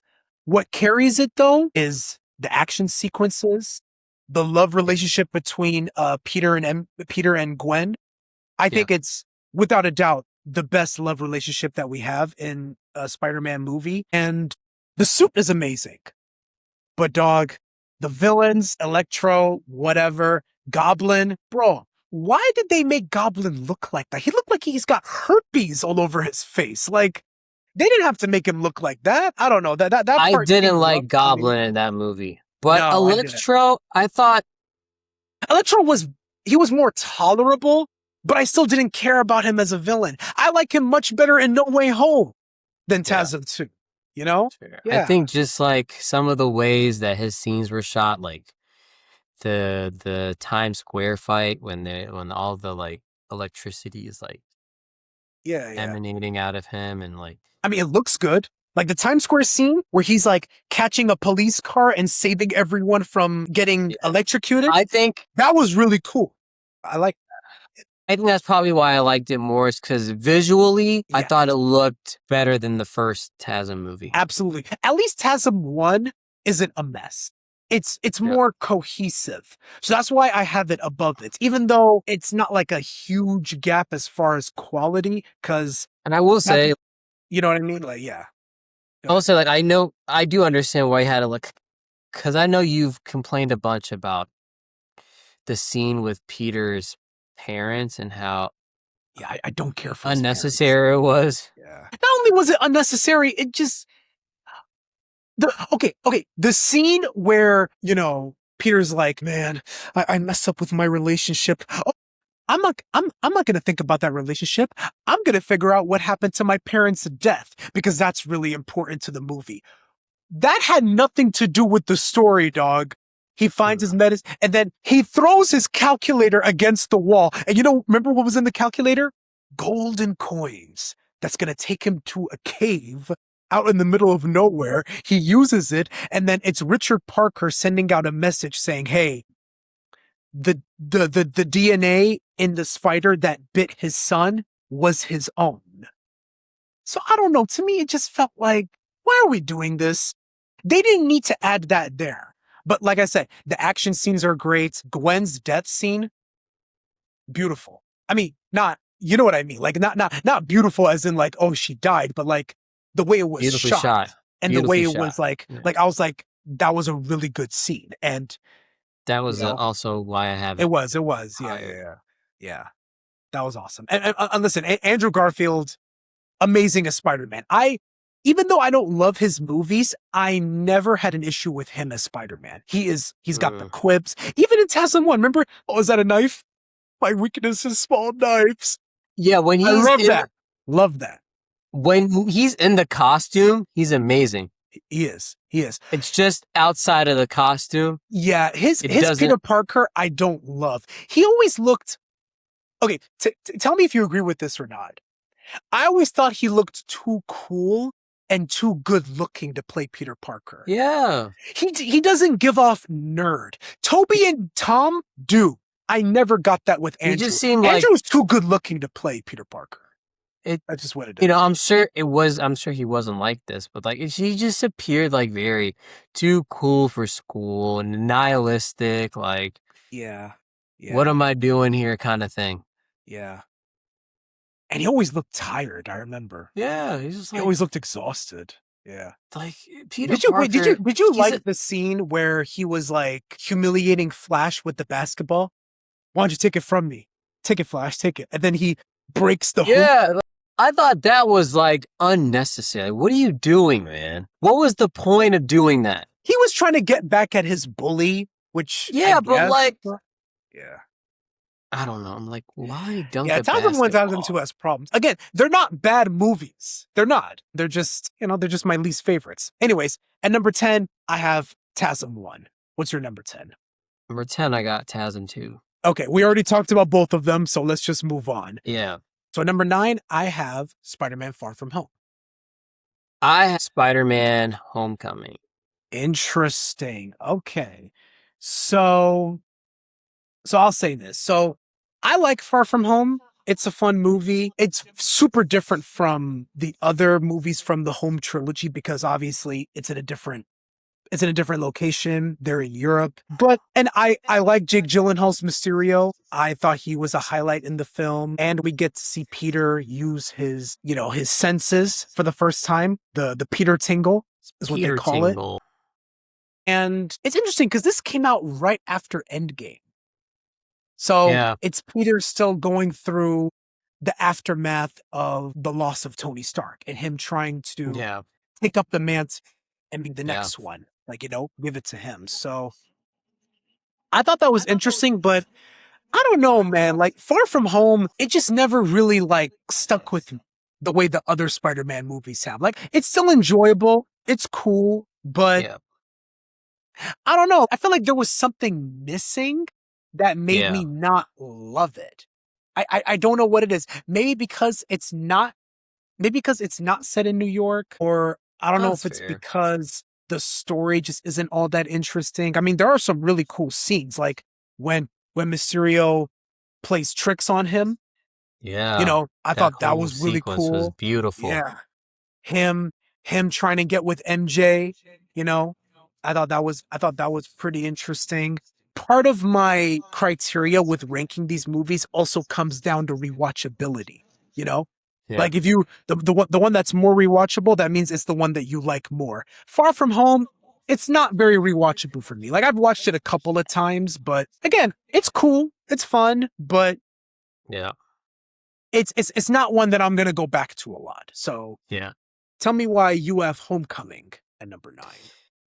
I think for me, Homecoming, no, and don't get me wrong, it's a great movie. It was a very great follow-up to Captain America's Civil War. We're really seeing Spider-Man for the first time in his, this is his first full-length feature film in the MCU. Yeah. Especially after his great introduction in Civil War. But it's like, in this one, I felt like, it kind of felt like he was this helpless kid, that he would make all these mistakes, and then Tony would just always come to the rescue to clean up his mess, it just seemed like he wasn't really a functional superhero. And I get it, they're trying to portray him as a kid, who doesn't really understand the, you know, his powers well enough, or like what it really means to be a hero. He's still trying to figure things out. But I don't know, it just seemed like things would happen to him, and it's like he doesn't always learn from his mistakes. Like he just seems very eager to try and help without really taking the time to think through what he's doing. Just like a kid would do. And I understand they're Yeah. portraying him like he's just this high school kid who is, you know, probably just got these powers and is wants to save the day and wants to be, you know, the hero that everyone can look up to. But it's like, I don't think he realized that there was, I think he needed to realize that there was a lot that he needed to learn. And he needed to just be patient with himself. And you know, he gets there eventually, but I think to me, that was what was kind of lacking. Okay. So, no, I completely get what you're saying. And by the way, it's not an uncommon criticism that people have with Homecoming, like him being Yeah. highly dependent on Iron Man, him Yeah. being portrayed as Tony Stark Jr., and him Yeah. constantly failing and all that. I totally get that. And I do share some of those critiques too, which I will get once we get into my ranking later Yeah. on. I will get into my thoughts on it because I have Homecoming at number 8. What do you have? Number 8, I had Far From Home. I'd say the reason why I enjoyed Far From Home is just like, to your point, the point you made earlier, like the scene with Mysterio playing tricks on him, luring him into that, you know, construction site and just playing that. I thought that was beautiful. And just, we see Peter Parker lose his mentor, the person that was showing him the ropes, really teaching him how to be a hero. He's now gone. He's dealing with that loss, and now he's trying to figure out how to function without his mentor. He gives him these glasses, and it's like the whole movie he's just toying with what's real and what's not real, especially when he meets Quentin Beck.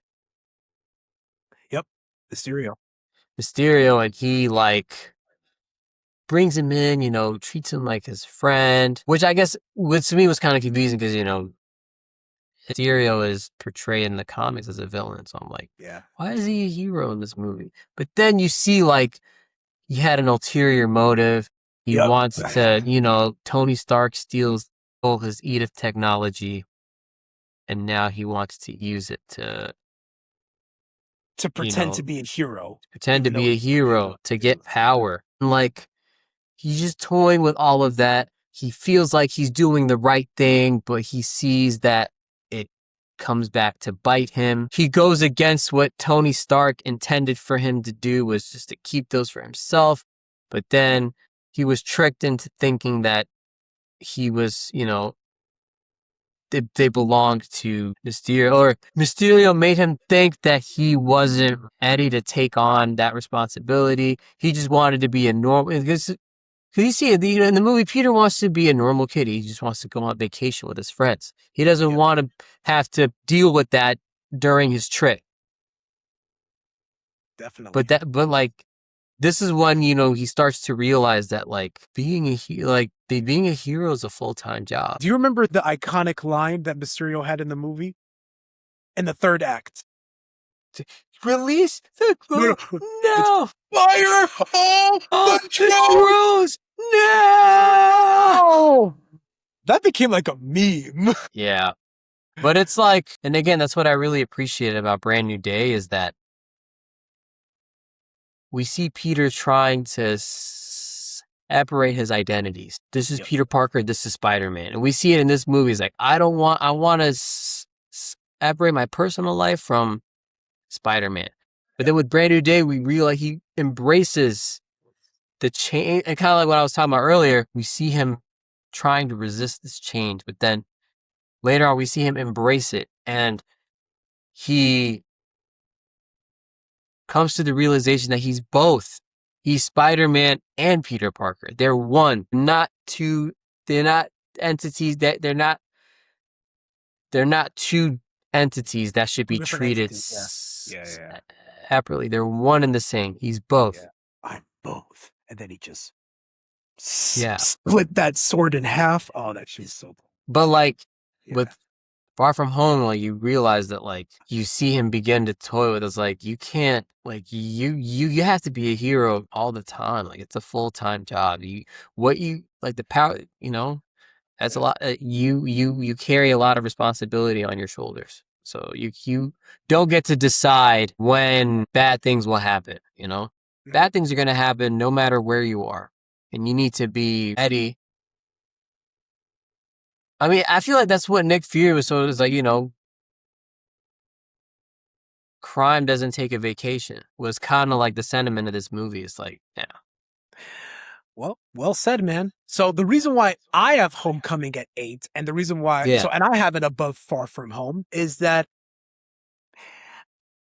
I think it all comes down to me being such a lover for coming of age movies.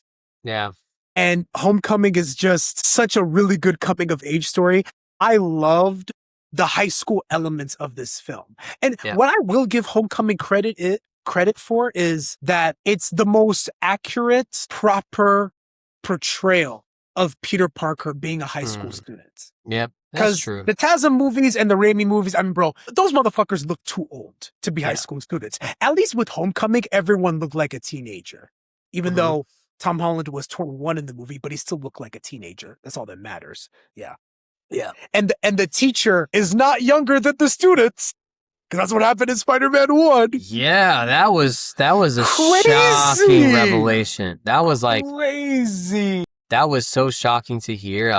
When I heard that he was younger than them, like, I know. why I would you know. cast him in this movie? Like, So does I he don't know really what- look that old? Yeah, I don't know what Raimi was thinking. But anyways. But yeah, man, and I thought I found Tom Holland's Peter Parker to be very endearing, like him being he really exuded the youthful, Yeah. enthusiastic, curious high school nerd that I think Peter Parker was supposed to be. So that's what I really appreciated about it. Also, Vulture, Michael Keaton's Vulture, I think he's underrated, bro. When people No, talk he- about MCU villains, Vulture doesn't get talked about enough. I mean, first off, Michael Keaton gives a great performance as Vulture, and what I really dug was his motivation. No. Him being treated poorly by Damage Control, being like, no, this is our job. We have to fix up the crew. They're like, nope, we're going to lay you off. You're good. And then that's what kind of motivated him to pretty much start his own secretive business by, taking that technology from the alien invasion and using it. And the plot twist. When Peter finds out that Liz's dad is Vulture, Yeah. dog, that's one of the craziest twists ever. I remember watching that in theaters, and my theater room was so silent that you couldn't hear a pin drop. That shocked me. If someone tells you, "Oh, that was predictable," I don't believe that. How? That shit was not predictable. Nah, I nah. guess. So that shit was wild. I But will again- say that. Yeah. Go ahead. I was gonna say, for me, a huge plot twist in Far From Home was when he gives him the glasses and he's like, "It worked," and Yeah. that whole thing, I was like, That whole What whole the heck? bar Yeah. was fake. the whole The bar was fake. I was- bartender and all that. I Yeah, think yeah, to me yeah. that was a bigger plot twist than Homecoming, which is also why I have it higher. Real? I was like, because I was just like, that But we- whole thing but- was a but- ruse. But you said earlier that we know Mysterio is a villain. He's a popular villain in source material. In the comics. But in the movie, I was like, he's a hero. What angle are they going to take with this? Okay. And then it was like, So in the movie, you bought into him being a protagonist. or I thought this was like a different version of Mysterio where he was like somewhat good and working with S.H.I.E.L.D. But then like you see the whole thing goes on. It's like it was all a ruse. I was like, what? Okay. And then the backstory with him and Toya. But anyways, But what I will give credit for Far From Home is it has one of the craziest post-credit scenes in all the MCU when Mysterio reveals his identity. yeah. that was a really, really, really crazy plot twist. Yeah. Yeah. But kicking off at number 7. Number 7, I have Spider-Man 3. This one was hard for me to. So I'm looking through my number 7. I had the first Spider-Man.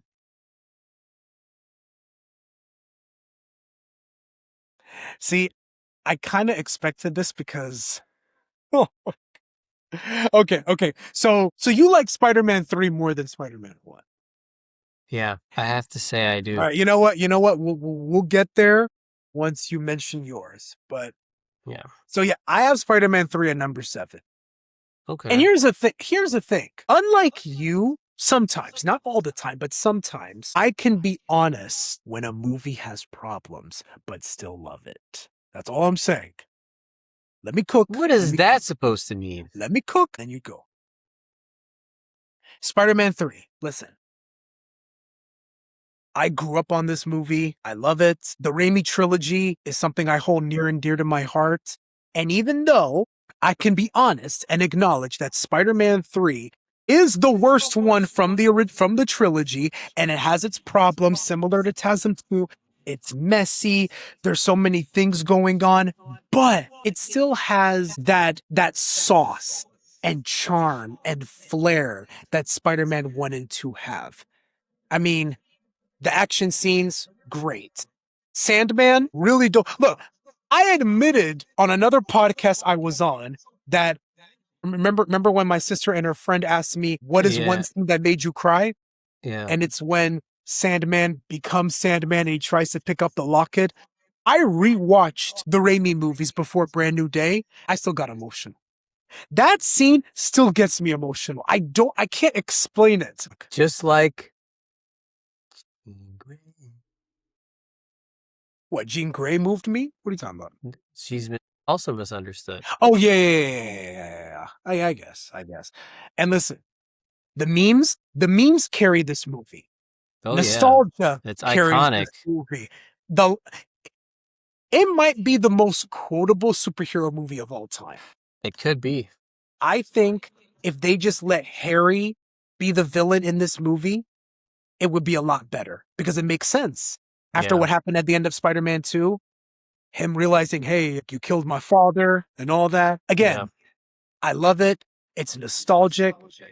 It always puts me in a good mood anytime I revisit it. So yeah, those are my thoughts on Spider-Man 3. You had Spider-Man 1 at number 7? Yeah. That's ridiculous, but go ahead. Tell me why you had that low, because it should be higher. Here's what I will say. That doesn't mean that I think it's like a lot worse than the other two. Because that's the very first superhero movie that I ever watched. And it's a movie that I hold very close to my heart because it sort of introduced me to the world of superheroes and like it got me really interested in it. The reason why I don't think it's better than the other two is because Spider-Man 2, which we'll get into, I think Peter Parker is a lot more fleshed out in that movie. We see him like really going through an existential crisis with identity, sort of questioning himself a lot. And I think the stakes are a lot higher in that movie than the first Spider-Man, even though it's like the first one is so iconic and Willem Dafoe as Green Goblin will go down in history as one of the best villain portrayals that I've ever seen. Absolutely. I thought he was phenomenal as the Green Goblin. But at the same time, it's like Peter Parker is like this dorky guy who doesn't really talk to, who can't really seem to catch a break. Everybody is like, oh, get away from me. Things just don't really work out for him. And then he gets bit by the spider, and all of a sudden it's like he's vengeful. He's just like, he gets into the wrestling ring and he's like, he's just very like, I forgot the part where it's okay. I do like that part where he's like, I forgot the part where it's my problem. And then his uncle dies. How was he supposed to know that was going to happen? Yeah. He didn't know it was gonna happen, but I don't know. It's just like Come on, dude. I think compared to the other two, to me it just didn't hold as much weight. That's why I put it lower. But I love that whole trilogy. Okay, Like, okay. that's my favorite trilogy. Yeah. I mean, listen, it's still a hot take to put it that low, but I get that you Yeah. still think of the jokes, man. Think some of those line deliveries, bro. No, it's amazing. That was hard. That was the hardest part about this was to rank those three. Hey, everyone. Sorry I'm late. I had to beat an old lady with a stick to get these cranberries. Fuck. What was it? There was another line. Godspeed, Spider-Man. Oh, that was funny. Well, you can't do this to me. You know how much I this sacrifice? company. You're out, Norman. That's a cute outfit. Did your husband give it to you? No, the one that always the bone saw. I got you in here for 3 minutes. 3 minutes of Playtime. Oh, that was good. That was good. All right. Guess we'll move on then. At number 6, I have No Way Home. Yeah, I was like, this is gonna break Alex's heart, but yeah, I have it at number 6. What do you have at number 6? This is gonna be like We're about to fight, aren't we? I was Oh. playing around with this all day, and I feel like 6 and 5 are interchangeable. So take it with a grain of salt. They're interchangeable. Okay. I'm nervous. What's I your had number 6? Spider-Man 2.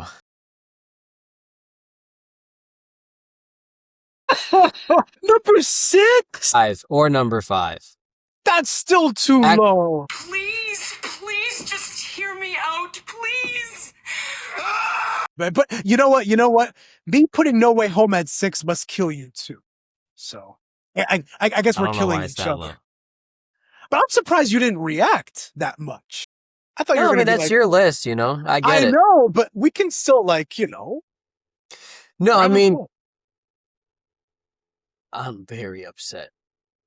Show me how upset I'm you like are. Bruce Banner. I'm always angry.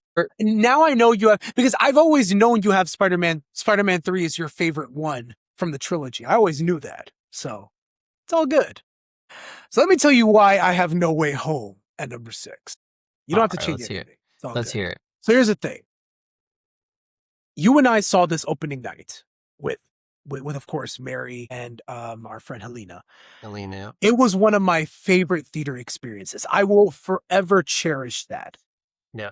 You know, trying to avoid the spoilers, seeing Yeah. everyone together. It was magical. I mean, seeing 3 Spider-Men all together, who would have thought? And you know, the action scenes are great. The acting is great. The villains, oh my God. Seeing Doc Ock and Green Goblin again was just like, I felt like a kid again. Yeah. You know what I mean? So all of that is great. Now, I'll be honest, I have been nervous. I've rewatched No Way Home recently to prepare for Brand New Day. I have been nervous to go back to it ever since I saw it in theaters because Mhm. everyone has said that it gets worse on rewatch. Like after you watch it at home without the theater experience, you start to notice some of the flaws and everything. So I was scared to go back to it because of Yeah. that, because I didn't want it to, affect my memories about the movie. So then I was like, all right, fuck it. I'll watch it. And I'll be honest, it's still good. It's still really good. Now, I don't love it as much as I initially did when I saw it opening night in theaters. Yeah. I still really enjoy No Way Home. It's still great, but I did start to notice some flaws. There have been a couple of inconsistencies that I've noticed from No Way Home, and I'll Okay. tell you. The whole thing about, bringing back the villains from alternate realities, Yeah. that didn't make 100% sense to me, because what Doctor Strange said in No Way Home was, everyone who knew that Peter Parker was Spider-Man has made it to Earth 616. That's what he said in the movie, right? Yeah. Every villain that came to that universe knew who Spider-Man was, Yeah. except Electro. if you go back to the Amazing Spider-Man 2, he never knew that Spider-Man was Peter Parker. So why is Electro in the movie? I was watching it and I was like, wait, that made no sense. So did they just bring Electro in because they wanted to redeem his character? Because everyone was talking shit about him in TASM 2? He never knew who Spider-Man was. Goblin did, Doc Ock did, Yeah. Sandman did, and the Lizard did, but not Electro. So that's the inconsistency I noticed. I'm sure you didn't notice that until I told you. You know, and now that you bring that up, that was That doesn't make sense, right? I didn't even think about that. Right. That makes That's no fair. sense. So I guess they Yeah. brought him back. Well, one, probably for nostalgia, and two, to make him more redeemable, to make him cooler, I guess. You know, with Jamie Foxx there. And also, when you're watching No Way Home, you can really tell that this whole movie was shot in front of a blue screen. You think so? When they're on the Statue of Liberty fighting all those villains at the end, that's a blue screen. When Peter is fighting Doc Ock at the freaking highway with the cars, it's all blue screen, and you can tell when you watch it. Like when you're watching the movie and you focus on the background, you can tell, oh yeah, that doesn't look real, or that doesn't look good. They're trying to make it look as real and authentic as possible, but it's not really quite there. But yeah, dude. And here's the thing. They shot this movie during COVID. So of course they couldn't shoot it outdoors. It had to be indoors. So that's why I was okay with them doing it, but you can definitely tell it was all fake. But with that said, I mean, this movie still has its strengths, and, you know, the emotional payoff is still there. Seeing all three of them together was still magical. And what I really liked is that their returns weren't just like simple cameos. You know what I mean? Like they served as mentors who understood Peter's pain and loss. And I like that Peter chose to cure and rehabilitate the villains, which honors the moral code of Spider-Man. So that's what I have to say about No Way Home. Now, Spider-Man 2. Why at number 6? So I'll preface that by saying this. From a technical standpoint and from like a writing standpoint, I think it's better than Spider-Man 3. I think it's a better written Spider-Man movie than the third one. Absolutely.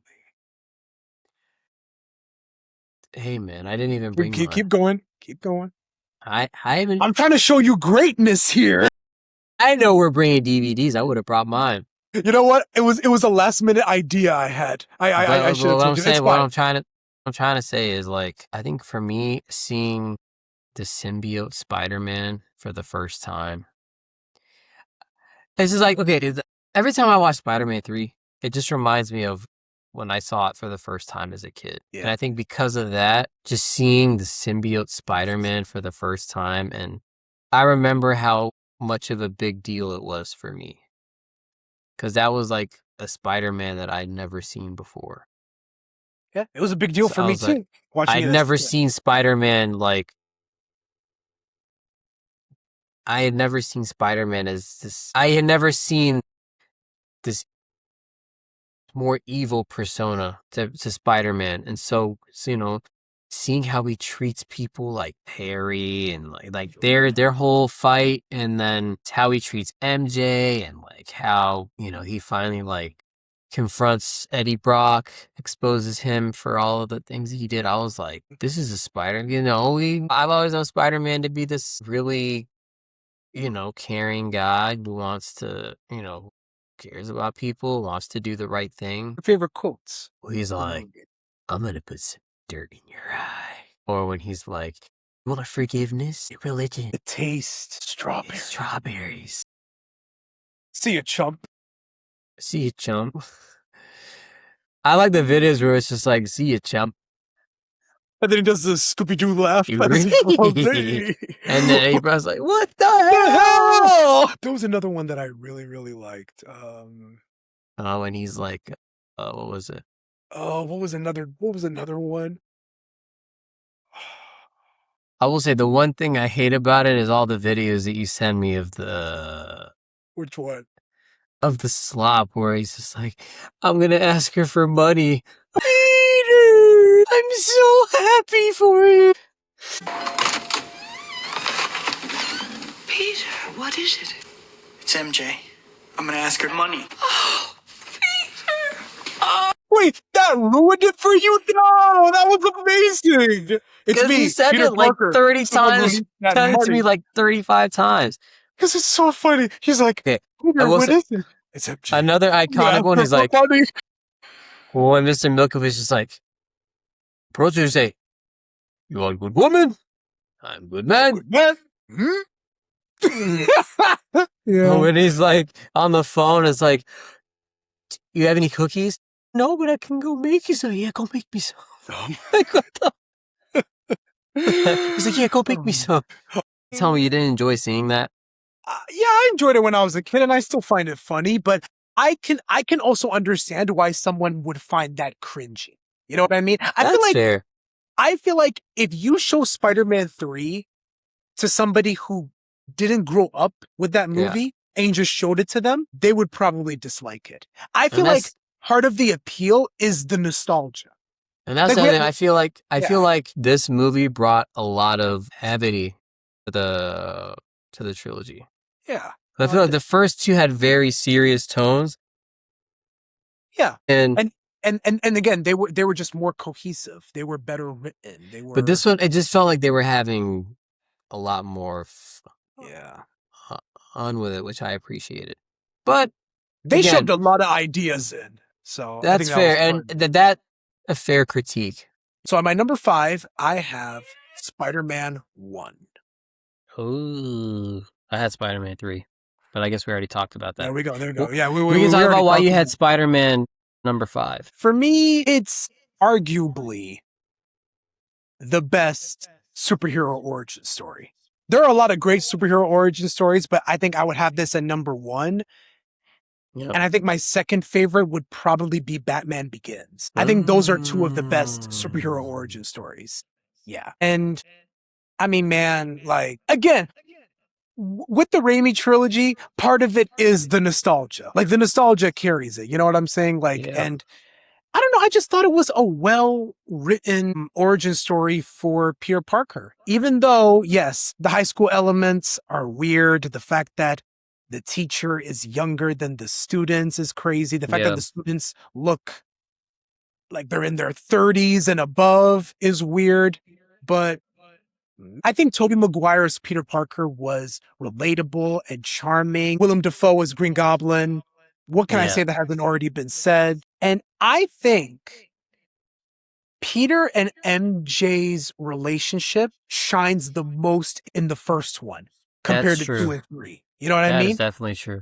I mean, shit. You got the upside down kiss. Yeah. That's like one of the best scenes in any superhero movie. I can't talk about Spider-Man 1 without mentioning the brutal fight at the end between Yeah, Goblin that and was Peter. sa- Oh my God. Yeah, he really beat him to a pulp. Name me another fight scene that's more brutal than that in the superhero genre. I don't think I can name one. Another great memory when we watched it together, and I'm Yeah. going to share this because this is a very funny story. Hell no. No? Come on, it's funny. All right. If you don't feel comfortable, I won't. No, I will say the baby was interesting. Seeing the newborn baby in the theater. Did you see that? The newborn. There was a couple that brought their baby to the I theater, don't like remember that. a newborn baby. I was like, why the hell would you bring your baby here?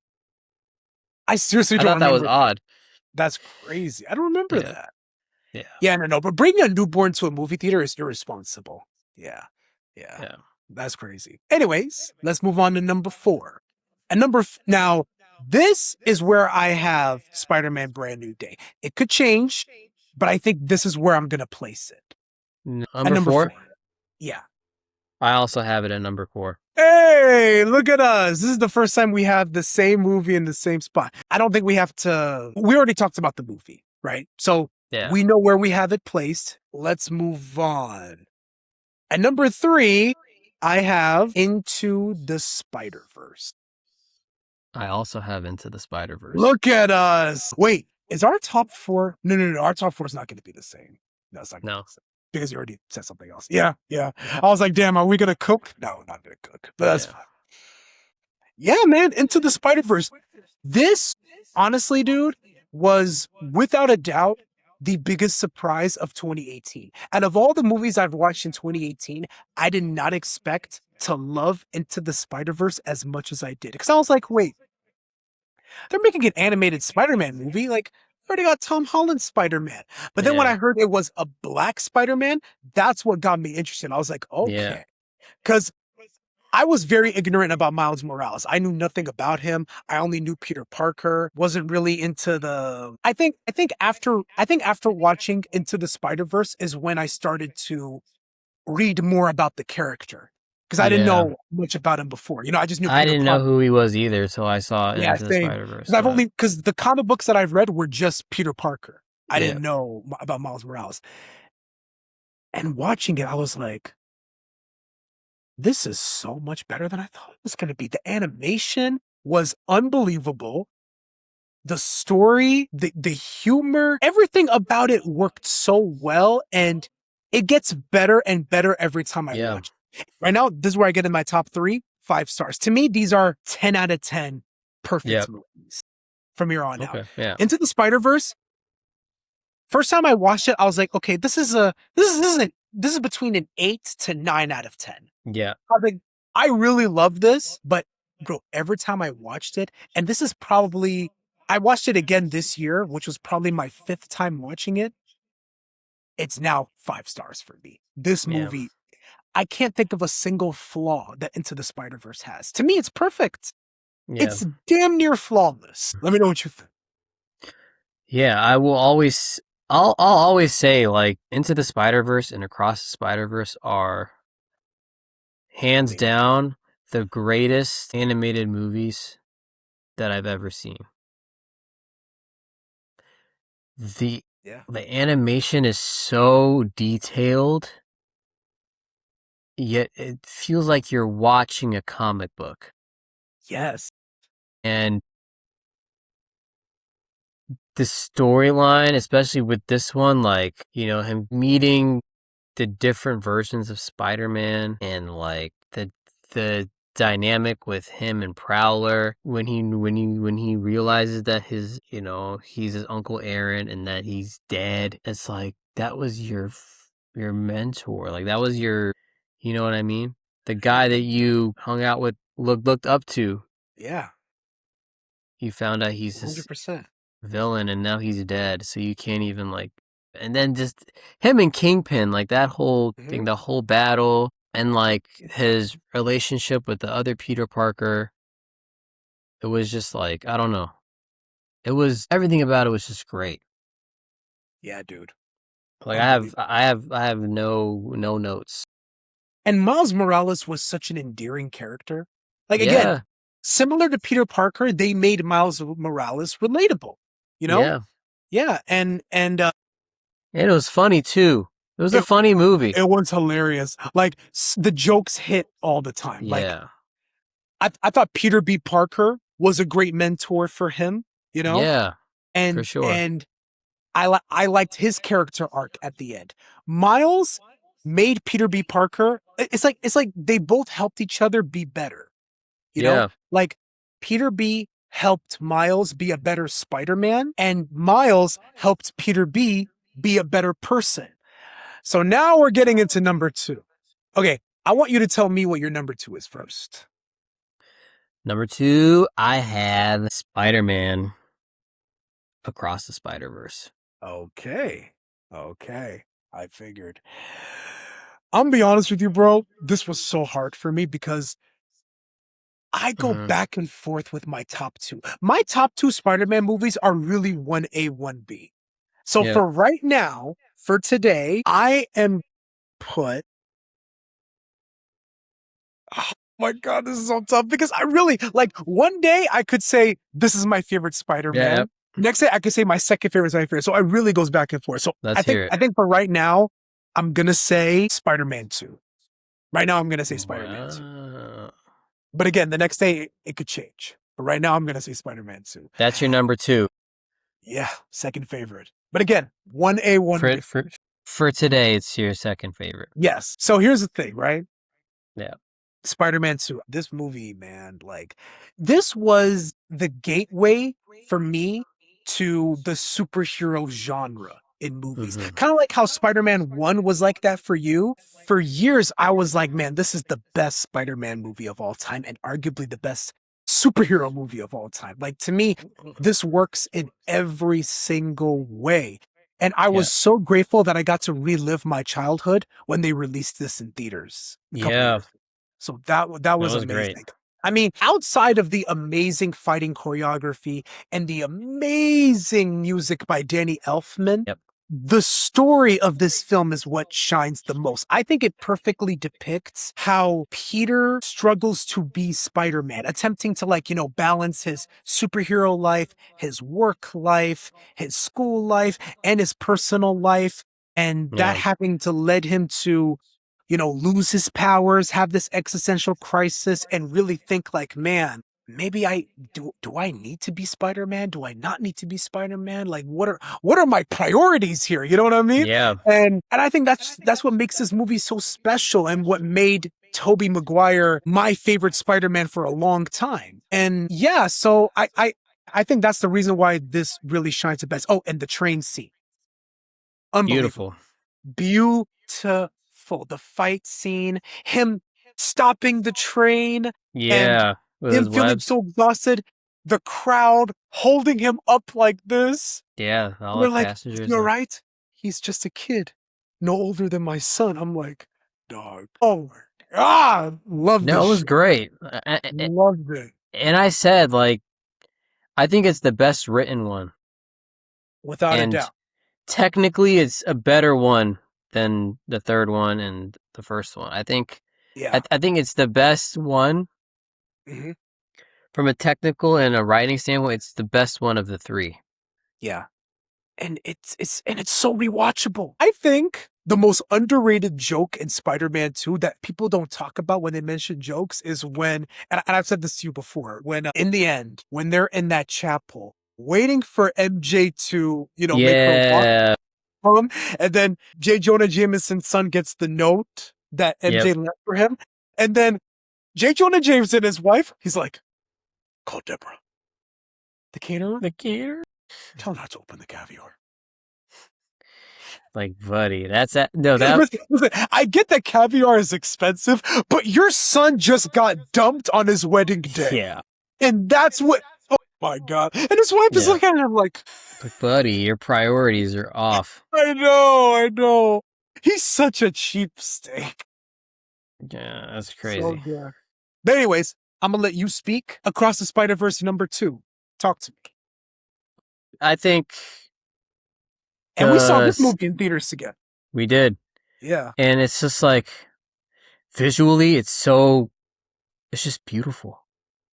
It is. The color, the color palette that they use, the color grading, the animation, just the way they depicted the multiverse is just out of this world. I was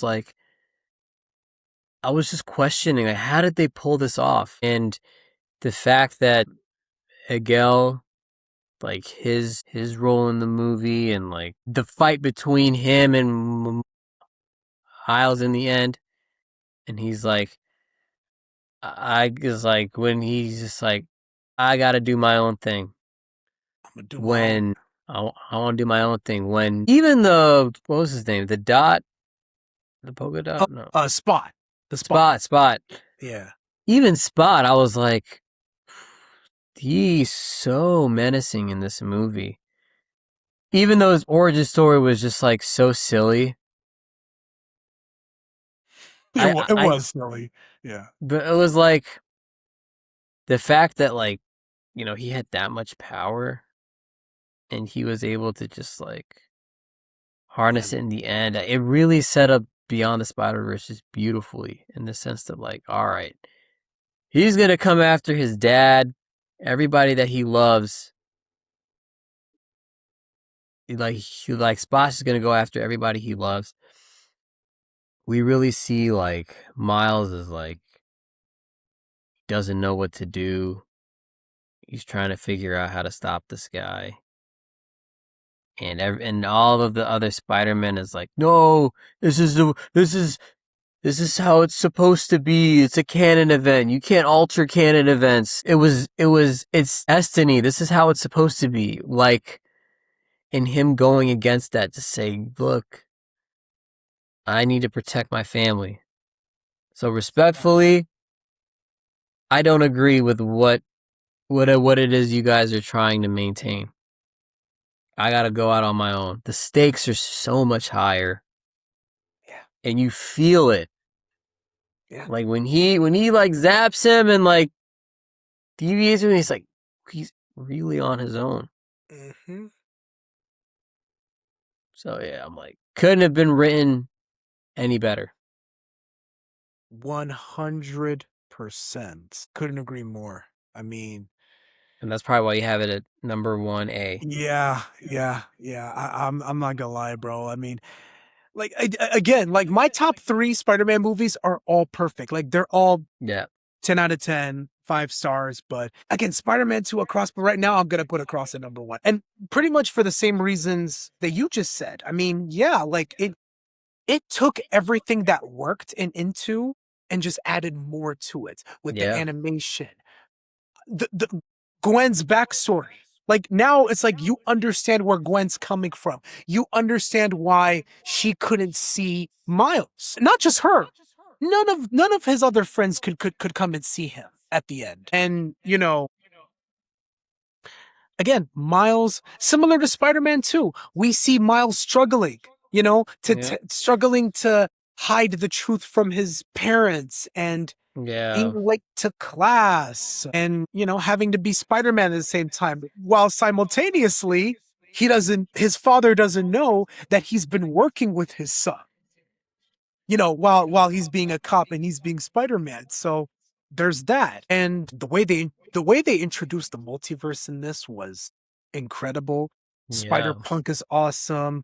Spider-Punk was amazing. Indian Spider-Man was great. Miguel O'Hara. And that's what I'll say too. All of the side characters in this movie have their own identity in the sense that, like, I could see each of them having their own movie. Right. And they're all interesting. Yeah, they're all interesting. Like none of them are all dull. their stories. Yeah. What are they going to do with Beyond? If Beyond the Spider-Verse is on par with this first two, I'm going to say it is going to go down as the best trilogy of all time. I'm going to say And that's why everyone's so excited to see it, because yeah. And I guess that's why they kept delaying it, because they really want to take their time. Hopefully they don't delay it any more, because we're getting it next year, June. Yeah, we got to see it next year. Oh, for sure, dude. They delayed a lot. It's been like 3 years. Yeah. Yeah, man. Like the chase sequence. My God, how did they do that?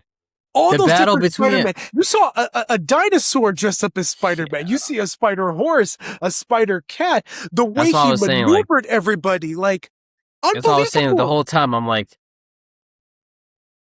it was scenes like that. I was like, how did they draw this? How did they pull this off? Yeah. And the soundtrack. Incredible. Metro Boomin, like, they couldn't have picked a better person to curate that. And that's what I'll say about the first two. Into the Spider-Verse crowd, they have the best soundtracks.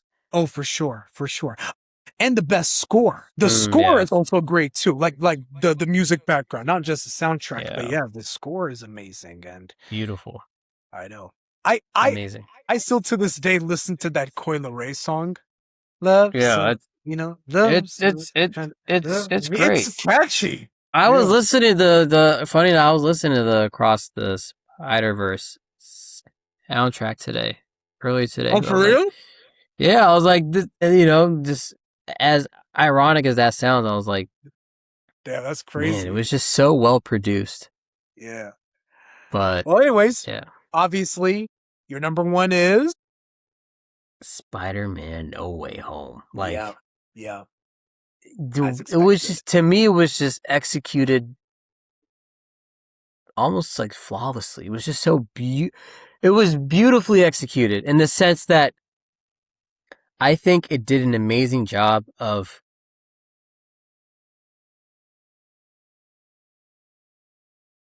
combining 20 years of this character into one movie. And it didn't even, to me, it didn't feel forced. Like,